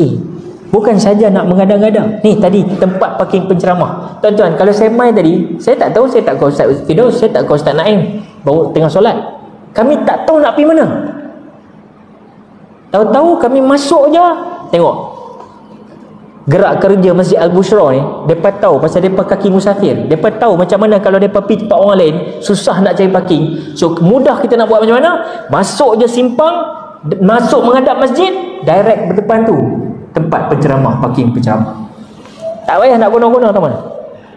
Allahu Akbar. Ada orang kata ni parking-parking ni tak payahlah, kan? Berapa ramai imam yang tersadung, tuan-tuan dan puan, parking jauh, muazzin kita jauh, tolong mereka, patut tolong mereka. Ada yang lagi Grego apa tuan-tuan, dia blok kereta Pak Imam, tak keluar-keluar kawan tu. Isteri nak beranak dekat rumah, tuan-tuan. Anak dah guling-guling, dah masuk dalam peti ais, tak makan ni. Parking pula, blok kereta Pak Imam. Bukan sebenarnya nak tunjuk hebat. Tolong tuan-tuan, tolong. Orang yang hatinya telah diikat di rumah Allah, pasti saya yakin apa yang Nabi kata dia, mereka orang beriman. Tapi kita tak dapat. Tidaklah. Ada juga golongan-golongan yang kadang-kadang berbangga dengan jawatan. sampai lupa soal toleransi. Kita kena bertoleransi tuan-tuan, tapi jangan sampai menyusahkan ahli jawatan kuasa. Ma'asyarul muslimin subhanallah, depa ni AJK, imam, pengurusi masjid, semua ni muazzin, mereka ni frontliners tuan-tuan. Tolong bagi ruang kat mereka untuk bertugas di rumah Allah dengan baik. Sebab itu saya katakan bahawa Islam itu tinggi. Bila Islam itu tinggi kerana Allah SWT. Dan bila Allah SWT kita cintai tuan-tuan, maka kita perlu mencintai, meninggikan juga rumahnya, syiarnya. Syariat sudah tentu. Apa dia? Orang akan cakap orang Islam ni orang kayangan. Yes, betul. Mereka bukan golongan marhain. Orang Islam bukan golongan marhain. Minta maaf tuan-tuan dan puan. Walaupun ada hadis yang menyatakan Nabi minta supaya duduk dengan orang miskin di dalam syurga Allah. Saya tahu hadis itu, tapi saya nak abang apa dia? Atas dunia ni jangan orang pelekeh Islam saya menyatakan kalau memanglah yang miskin ni semua Islam. Tak, Islam agama orang kayangan. Pasal dia turun pun daripada samawi. Kitab-kitab samawi dari langit turun ke bawah. Bermakna apa? Memang kayangan. Bukan kayangan kaya harta tuan-tuan, bukan dalam bentuk al-mali, dalam bentuk harta, tidak, tapi dalam bentuk at-taqwa. Fa'alhamaha fujuraha wa taqwaha. Dalam diri kalian ada dua bendera aja, satu bendera fujur, satu bendera takwa. Satu bendera merosak, yang ini jenis mata abang, mata lalat. Satu lagi at-taqwa, bendera yang betul-betul Allah suka, Allah redha dengan golongan ini. Dan golongan inilah yang panggil golongan mata lebah. Dia akan tengok benda baik, dia akan pergi pada golongan baik. Yang tadi yang fujur, dia akan pergi tempat pot-pot tak baik. Pasal apa? Mata dia dah jadi mata lalat. Walla'aizubillah mizan. Tuan-tuan, sebab itu kalau dalam bentuk kayangan, bukan bermakna golongan yang naik basikal gerek datang ke Masjid Al-Bushra mereka itu golongan marhain. Tak, mereka golongan kayangan. Jalan kaki, selipar nak putih dua dah. Tapi tak ada duit punya kedana kau ni, selipar tukar lah babe, kan? Tak, itu bukan orang miskin, itu orang kayangan. Sebab apa? Dia muliakan rumah Allah. Sebaliknya orang yang hebat-hebat ni tuan-tuan, ada bodyguard apa semua kolam renang, dalam renang apa semua, tapi tak pernah merenangi di dalam rumah Allah Subhanahu Wa Taala. Takut tuan-tuan. Maka ada media sosial, tolong manfaatkan. Saya amat setuju sangat apa yang dilakukan oleh Al-Fadilatul Syekh Ustaz Firdaus dan rakan-rakan taulan yang lain, memanfaatkan medsos mengikut zaman dia. Kalau tak buat tuan-tuan, tak tahu tuan-tuan. Saya tak tahu ada boleh buat rumah kucing, madat pun sama dengan Ustaz Yaakob. Saya dengan Ustaz Yaakob ni dulu dengan arwah tu. Masa tu saya kerap main sini Ustaz, tapi saya tak jumpa mereka ni. Waktu tu zaman-zaman tu yang beruban tu. Jadi waktu tu saya tak jumpa Ustaz Yaakob, arwah Ustaz Murtada, Masya Allah. Walhal kita pergi selalu belah Kedah ni ceramah kata. Tapi saya dengar nama mereka, tapi tak jumpa. Ustaz Wadi pun sama, Ustaz Wadi pun sama. Zaman kami dulu tak ada. Ni cerita 20 tahun dulu tuan-tuan puan. Punya bangkanya aku ni.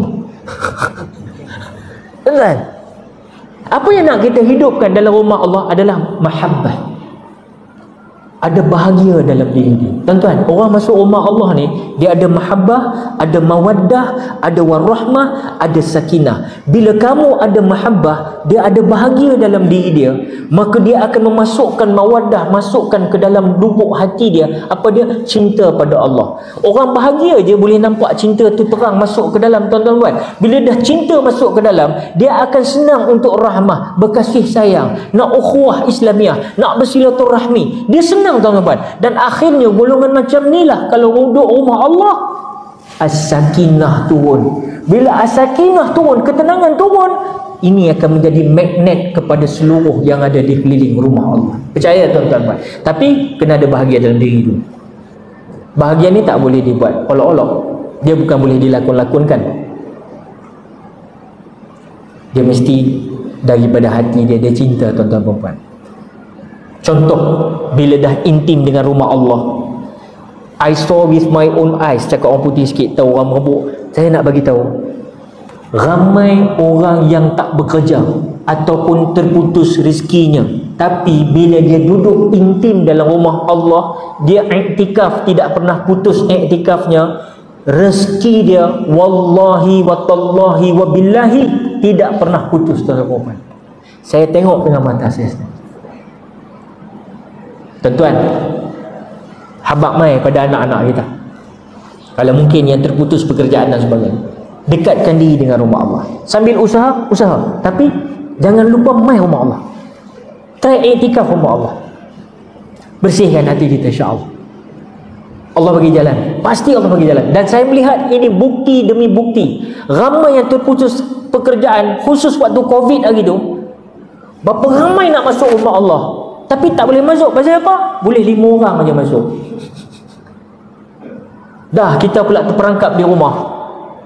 Dah terperangkap di rumah, dah kena jadi imam pula. Jadi imam pula. Allah, tak pernah jadi imam. Subuh pula kena jadi imam. Isteri kat belakang, dia pun baca Allahumma hdina fi man hadait wa afina fi man afait wa tawallana fi man tawallait wa barik lana fi ma razaqtana wa qina azabannar. Tu dia doa makan masuk tak apa. Habis segala pelepah-pelepah nyok, segala kayu-kayu mana yang jumpa, buluh-buluh, kuncing tak kuncing, dikopek elok-elok. Buat apa? Nak baca khutbah hari raya Covid 2 tahun. Habis semua anak-anak duduk depan. Apa bapak aku menghamut ni, dia kata. Tapi kena belajar. Pasal apa? Allah bagi ruang untuk kita muhasabah diri kita. Kalau tak kerana Covid, tobat lahum, tak akan jadi imam di rumah. Tak merasa jadi khatib baca khutbah. Masya Allah, tabarakallah. Satu. Kedua, adakah masjid di hati kalian? Ya.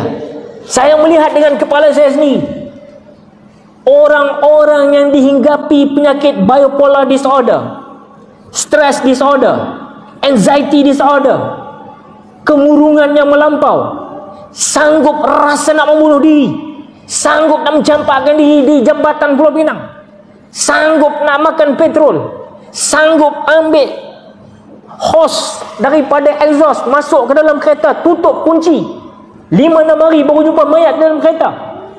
Ini kejadian yang tidak boleh kita nafikan para hadirin hadirat ma'asyar muslimin rahmatullah. Kenapa tuan-tuan? Kerana mereka sudah hopeless. Mereka sudah kata udahlah jobless. Hopeless pula dengan Allah.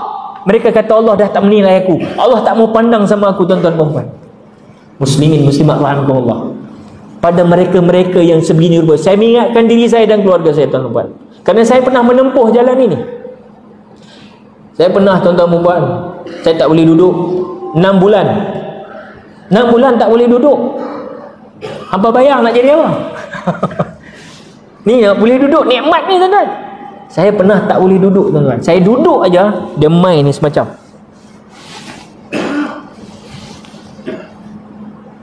Lampu putih boleh, kuning tak boleh. Bilik air tak boleh masuk. Tuan-tuan, saya tak tahulah apa-apa, tapi kalau ikut perjalanan cerita-cerita lah, orang-orang yang pakar-pakar ni, saya duduk sendiri rasa, tuan-tuan. Masa tu gambar kita ni penuh dekat highway. Kita ni duta jenama produk. Rupa-rupanya setiap gambar yang ditayang itu, tuan-tuan perempuan, jangan ditanya mata mana yang tak melihat kamu. Dan kamu sendiri tak tahu apa niat dia melihat itu. Dan bila dia melihat dengan panahan mata dia, ketika itu boleh terjadi penyakit yang disebut al-ain. Sebab itu nak tayang baby dalam WhatsApp, dalam apa, tuan-tuan letak gambar Masya Allah, Subhanallah, Alhamdulillah, Allahu Akbar. Kena amai benda ni. Jangan sampai terkena panahan mata al-ain ini. Tuan-tuan, 6 bulan berasa nak mati, tuan-tuan. Dalam telinga saya ni berdesing yang tak berhenti 6 bulan. Hampa bayang tengok 6 bulan. Kita naik kapal terbang, turun kapal terbang, kita tekan hidup, clear, betul? Ni 6 bulan, bangun pagi, saya menunggu tiap hari miracle from Allah. Ya Rab,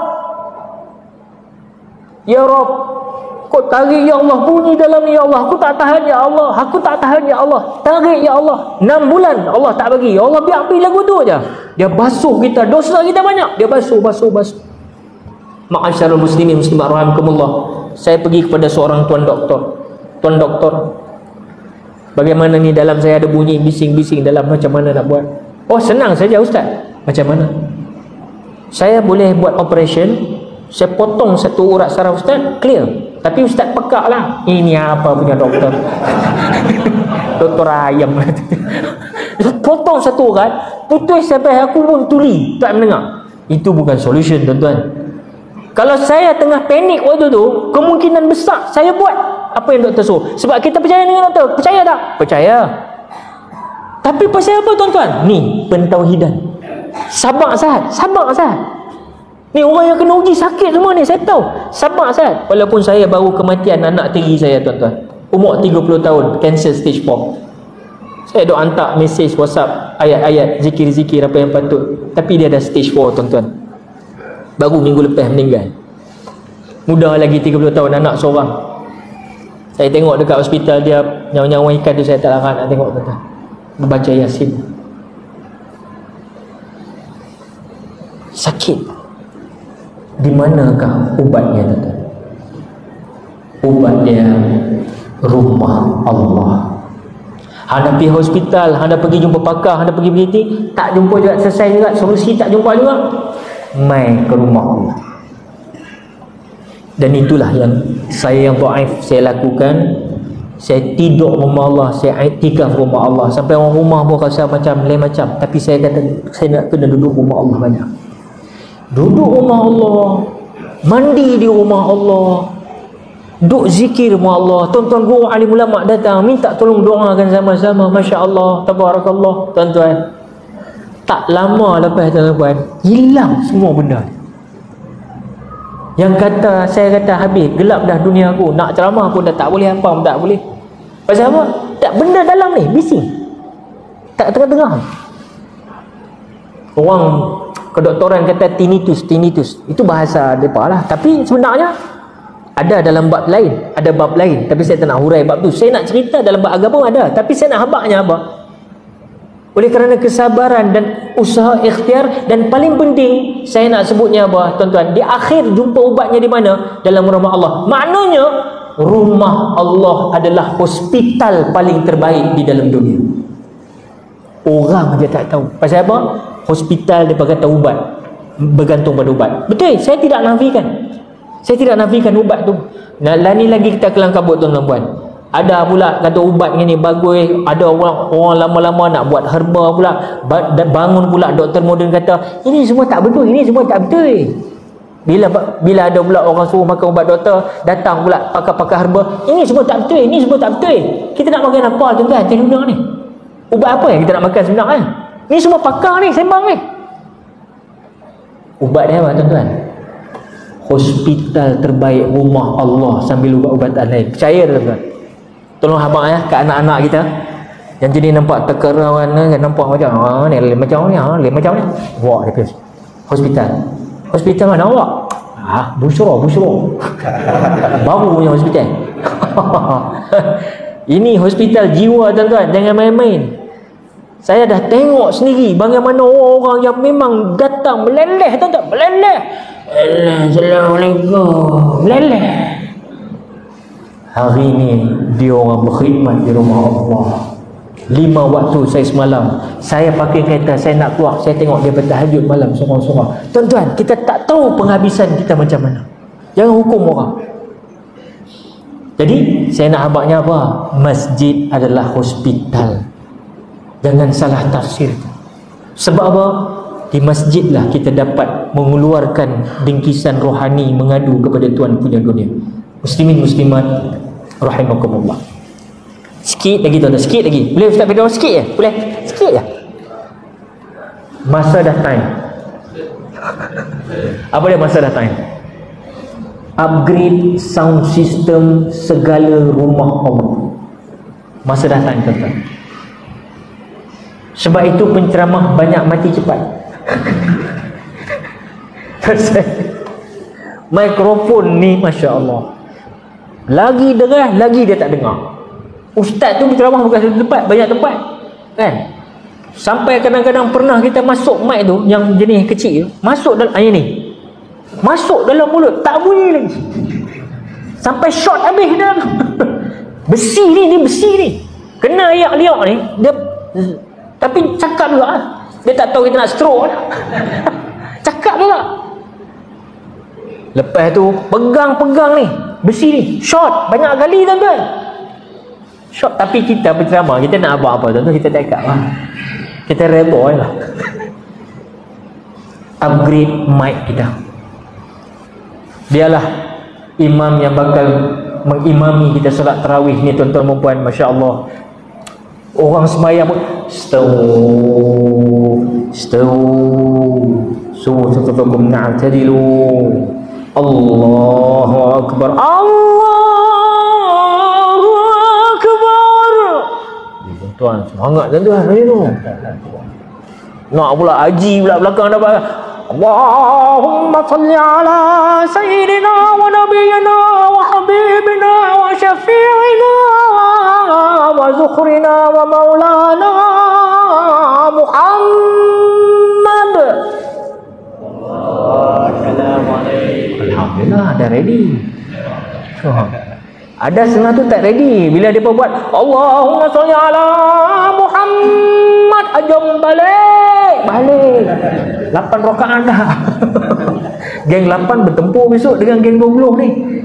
Tak bagi can. Ada masjid lah ni dah buat dah, parking geng 8. Ini geng 20 dah buat. Di Kuala Lumpur dah buat. Pasal dia tahu tiap-tiap tahun berlaku pertindihan. Depan selalunya otai-otai masih berbisa tadi. Pasal apa? Geng 20 biasanya otai-otai. Yang moden-moden yang 8 ni. Jadi geng 20 otai ni kalau dia semayang, dia dah bunyi lato-lato, tak. Saya pun dah bunyi tak.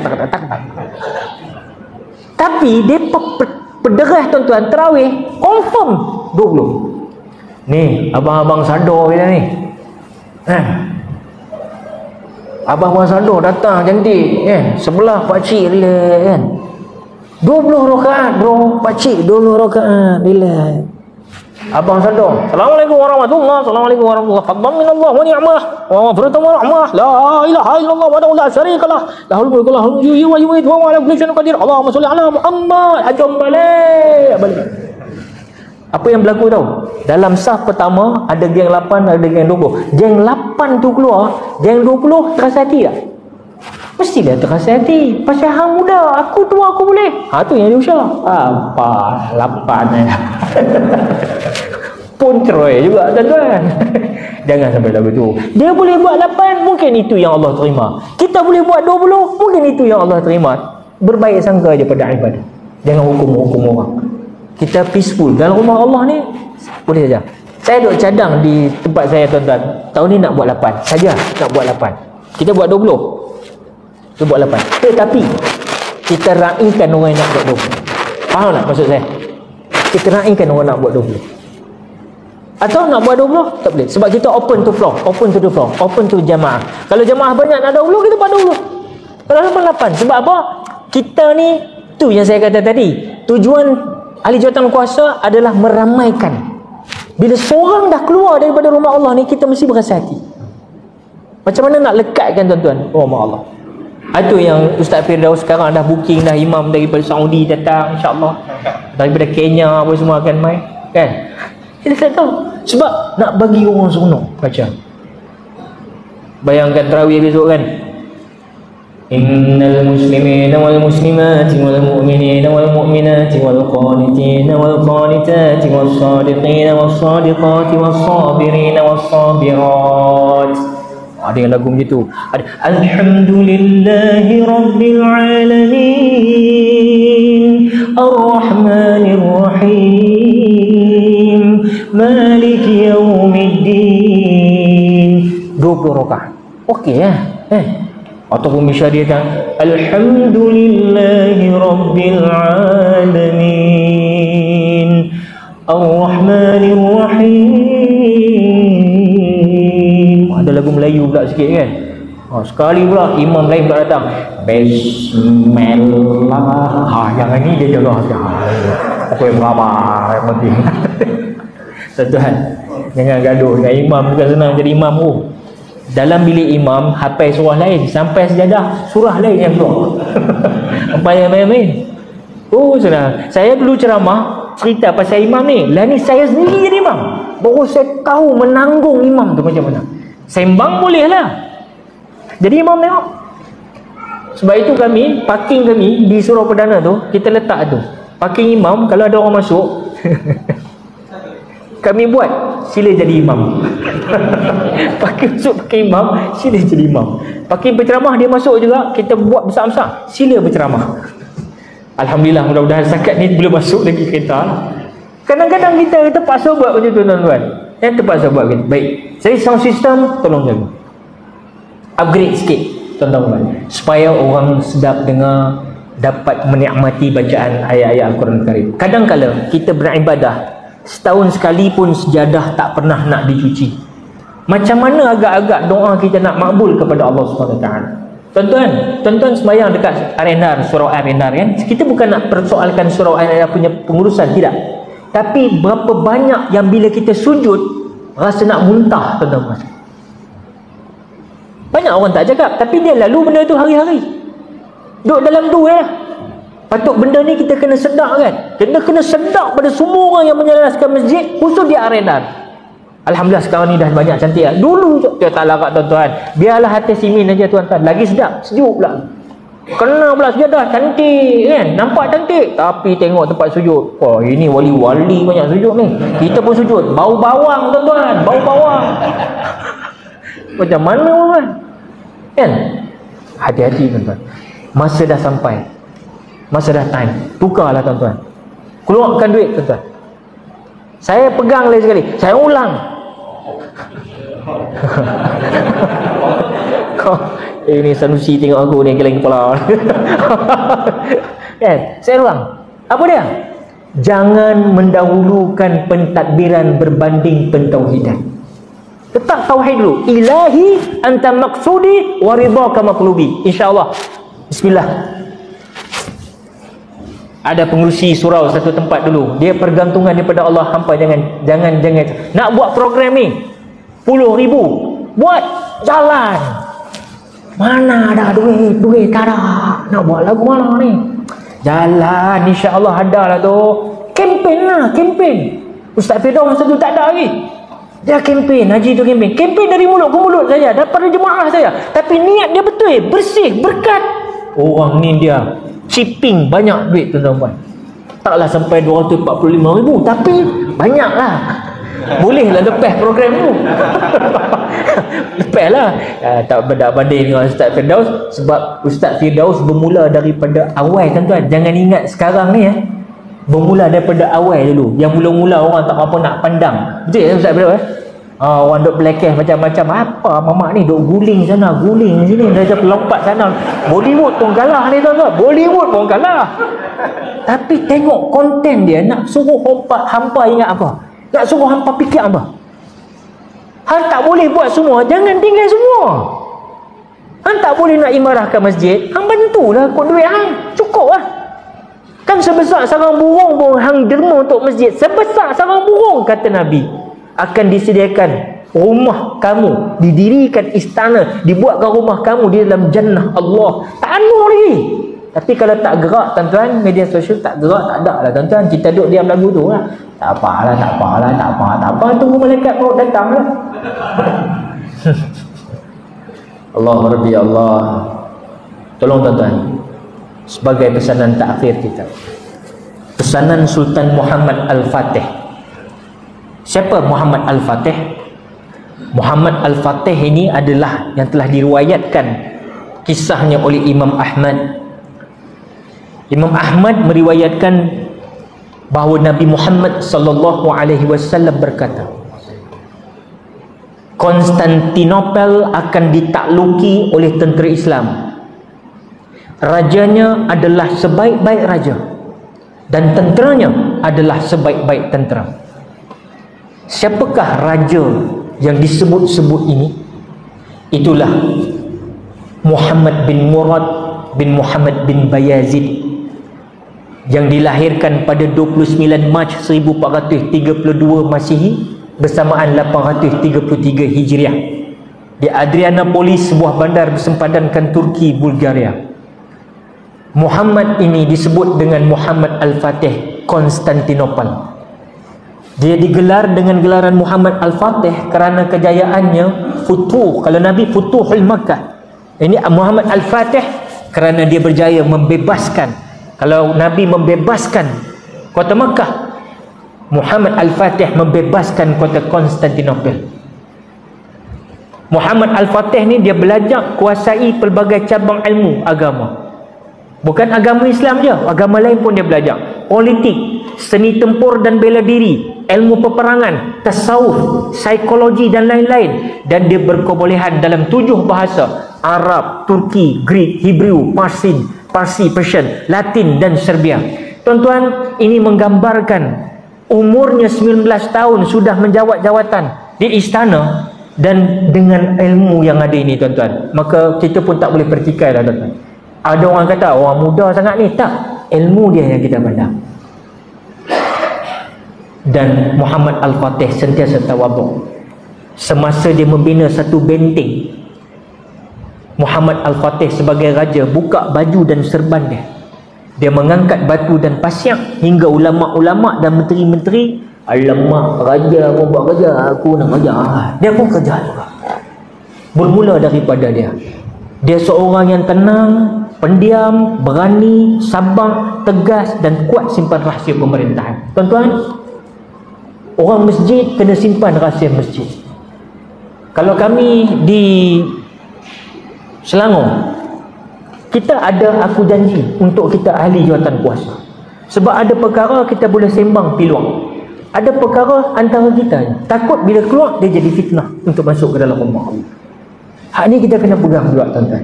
Tak semua orang faham apa berlaku dalam rumah Allah pentadbiran. Di sebalik itu, akhir-akhir ni je baru saya tahu Ustaz Firdaus mula mengeluarkan pernyataan dalamannya.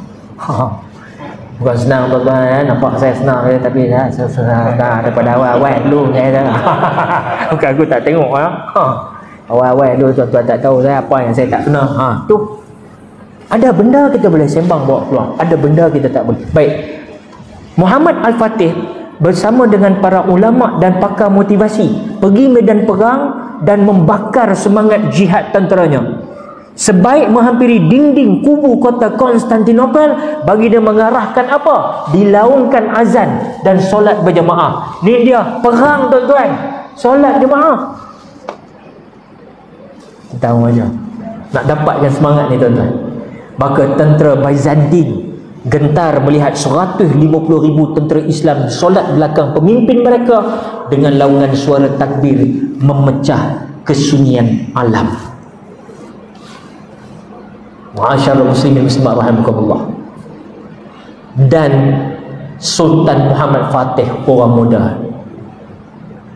Maka bagi orang-orang lama, jangan berasa hatilah sangat-sangat pakcik maklum-maklum. Jangan berasa hati bila orang muda bersama-sama mentadbir di rumah Allah ini. Kerana kita nakkan orang-orang muda bersama dengan orang lama, membina, mengislahkan, mereformasikan, mentajdidkan rumah Allah ini. Orang muda dia faham, tuan-tuan. Dia faham macam mana cara orang muda. Orang lama dia faham cara orang lama. Gabungan ini tak boleh dipisahkan. Ibarat isi dan kulit. Dan akhirnya hadirin hadirat rahimakumullah, marilah kita sama-sama melapangkan dada kita, mengambil intipati apa yang kita sembang-sembangkan tadi mengenai adakah masjid di hati kamu. Tuan-tuan, mau tak mau, banyak sudah kita melihat berapa banyak jenazah-jenazah yang akhirnya diusung pergi masuk ke dalam masjid, yang mana mereka-mereka ini kemungkinan besar tak pernah pun ruk'an sujadan menyembah Allah di dalam rumah Allah ini. Maka sebab itulah adalah lebih baik kita bersedia daripada awal. Semua kita akan pulang menuju Allah SWT. Bila Israel datang memanggil, jasad terbujur di pembaringan, seluruh tubuh akan menggigil, sekujur badanan kedinginan. Tuan-tuan, ketika itu tuan-tuan, orang akan usung jenazah kita masuk ke depan ni. Adalah satu mana punya orang, dia kata duduk semayang, jarang semayang masjid berjemaah. Sekali dia tengok ada jenazah, dia nak masuk dalam takut orang nampak, dia duduk kat luar. Atas daripada jenazah punya sah lagi. Jenazah kat belakang ni, dia depan sana sikit. Satu budak sudah main tengok, "Pak cik, minta maaf Pak cik. Kita nak semayang, kalau semayang jenazah ni kena belakang jenazah. Jenazah kena depan, kita kena belakang." Rupa-rupanya dia ni samsing kampung dusun, kampung ni dulu sudah silaplah budak ni tegur. Ni anak siapa awak tegur-tegur aku ni, aku nak semayang tak mana abang ni, rumah Allah ni. Mana aku ni semayang. Nanti tegur aku, "Hang siapa? Anak siapa?" "Tak pakcik, saya dengar ustaz dia apa ni, tak boleh depan daripada jenazah, kena belakang jenazah baru sah semayang jenazah kita berjemaah ni." Hang nak tahu ni tapak masjid ni dulu, aku duk main teruk kat sini. Aku duk main pakau kat sini dulu. Hang kat mana? Hang pun tak tahu lagi alam mana. Ni yang nak pergi tegur aku. Oh, akulah nak semayang kat mana. Yang penting niat kita. Budak tu tegur lagi. Budak tu ada ilmu. Dia kata, "Pak cik bukan apa, tapi tak sah solat kita. Mesti jenazah depan, kita makmum belakang." "Pak cik dia marah apa? Habis bila masa aku nak kena pergi depan pula? Cik belakang je." "Tak apa Pak cik meninggal dulu, insya-Allah ni nak letak depan juga." Oh, kasar je, kasar mayat ni budak ni. Tuan-tuan, maksud saya, yang tak pernah main dalam masjid pun akan diusung jenazah ke pusara aman, bawa singgah kat masjid ni besok tuan-tuan. Maka oleh sebab itu, jangan lupa kita semua akan mati dan kita semua akan dipertanggungjawabkan dengan amanah yang telah diberikan. Sebab itu, apapun di mana pun kita berada, marilah kita tuan-tuan dan puan, kita sekarang masih dalam keadaan zaman Zul Isra wal Mi'raj. Seronoknya kita pada Nabi ni, mengingat kepada Nabi. Kalaupun tak macam Masjid Nabawi Asy-Syarif kita ini, tak macam Masjidil Haram, tak apa, jadikan aura itu macam Masjid Nabawi, macam Masjidil Haram. Kita nak ada bau-bauan macam mana kita masuk Mekah, wanginya ya Allah. Kita masuk Raudhah, wanginya ya Allah. Sampai ada bukhur, sampai ada macam-macam orang bawa sekarang. Kita nak tengok jam dinding semua okey, kita nak tengok semua prasarana semua okey, orang selesa semayang tuan-tuan dan puan. Sebab apa? Kita tak dapat pergi Mekah pun tak apa. Nama kita itu berjuta tahun besok baru boleh pergi, tak apalah. Yang penting rindunya hatiku kepada bumi Madinah takkan terubat walau sudah ziarah, sekalipun menangis berair mata darah, hati kan tetap rindukan Rasulullah.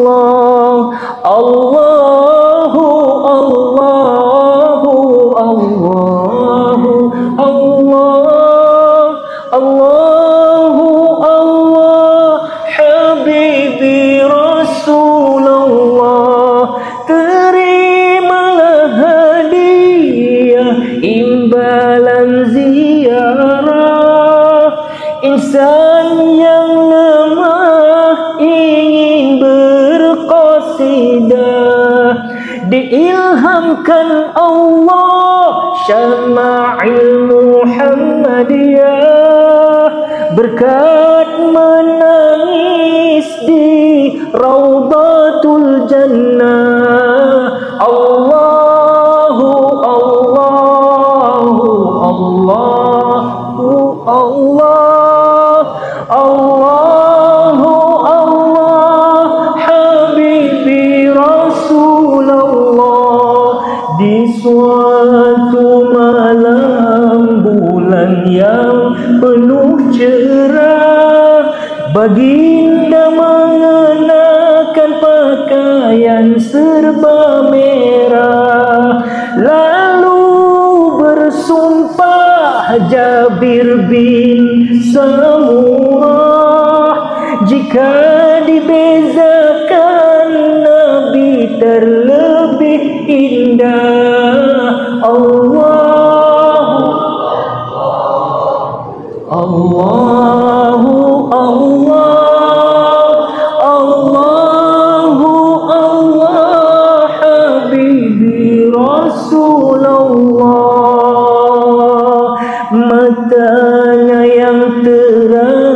sangat suka bercela, nampak yang di belakang dan di depan serentak. Jinjang tengkuk Nabi sangat putih melepak, tiada berdaki umpama pantulan perak. Allah,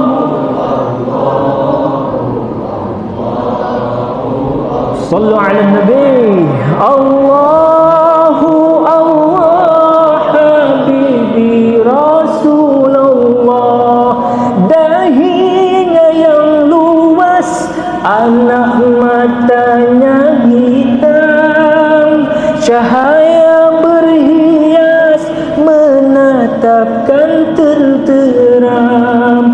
Tulang baginda kemas saling kuat menggenggam, Rukanah tertewas lalu memeluk Islam. Allahu Allah, Allahu Allah habibi Rasulullah, rambutnya ikal mayang tidak terlalu panjang, tingginya yang sedang, dada luas berbidang. Ketika berjalan condongnya ke hadapan, lajunya seperti turun tempat yang tinggi. Allahu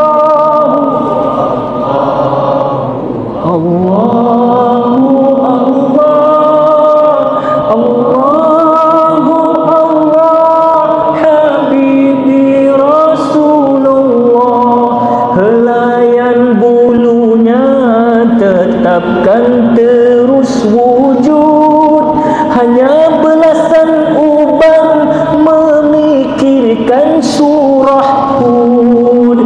Umpama pedang jagung, hidung baginda mancung, dipandang dari jauh kening seakan bersambung.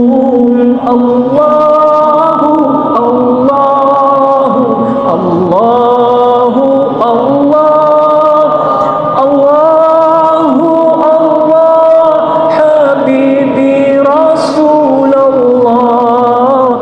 Allahu Allahu Allahu Allahu Allah habibi Rasulullah. Allahu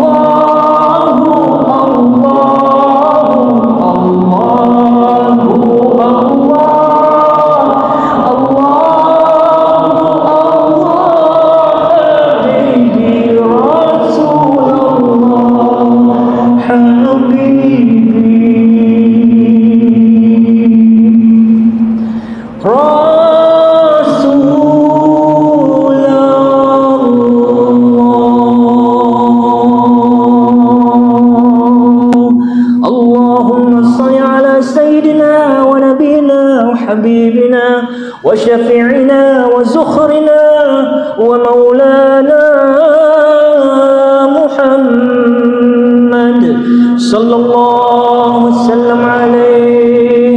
Terima kasih atas segala perhatian. Mohon maaf atas segala kekurangan. Yang baik pasti datang dari Tuhan punya dunia. Yang tak baik, yang terkurang, yang memang tak sempurna dari saya, yang memang cukup tak sempurna ini, yang juga dhaif ini, mohon memaafkan seandainya ada kata-kata kalam-kalam saya yang bukan kalam menenangkan, kalam yang mengindahkan, mungkin kalam yang mengguriskan tanpa saya sedar. Ampun maaf zahir dan batin, bukan itu tujuan saya. Sekadar untuk berkongsi apa yang diizinkan oleh Tuhan punya dunia pada malam ini. Terima kasih Al-Fadilatul Syekh Ustaz Firdaus, Ustaz Naim dan seluruh delegasi VVIP terhormat Masjid Al-Bushra, insya-Allah, dan juga kepada seluruh hadirin yang datang pada utara bawa sejahtera, dari timur bawa makmur, dari barat bawa berkat, dari selatan terus bawa teman-teman terus datang bertandang ke Masjid Bushra dan masjid-masjid yang sama waktu dengannya. Even though surau-surau, insya-Allah kita penuhilah di saat akhir zaman ini, kerana di sinilah tempat kita untuk sama-sama kita belajar melindungi diri khusus daripada Al-Masih Ad-Dajjal. Kita tahu masing-masing sibuk menceritakan pasal kemunculan Dajjal. Yang penting tuan-tuan, jangan terlalu sibuk, sebab Dajjal pasti keluar, Nabi Isa pasti turun, Imam Mahdi pasti keluar. Yang penting tuan-tuan, kita terlalu sibuk membincangkan cerita Dajjal. Bukan tak boleh bincang, boleh, tapi jangan sampai tak boleh bergerak, tak buat apa-apa, takut sangat. Akhirnya apa berlaku tuan-tuan? Dajjal tak keluar, Imam Mahdi pun tak mai lagi, Nabi Isa pun tak turun lagi. Yang mai dulu siapa? Malaikat maut mai dulu datang jemput kita. Kita pun tak jumpa, Dajjal tak jumpa, Imam Mahdi tak jumpa, apa tadi? Yang jumpa soalan mungkar dan nakir. Hati-hati. Yang penting bersedia. Mudah-mudahan Allah berkati pertemuan kita. Aku qouli hadza wa astaghfirullahal azim li wa lakum wa lisairil muslimin wal muslimat wal mu'minin wal mu'minat fastaghfiruhu innallaha huwal ghafurur rahim. Assalamualaikum warahmatullahi wabarakatuh.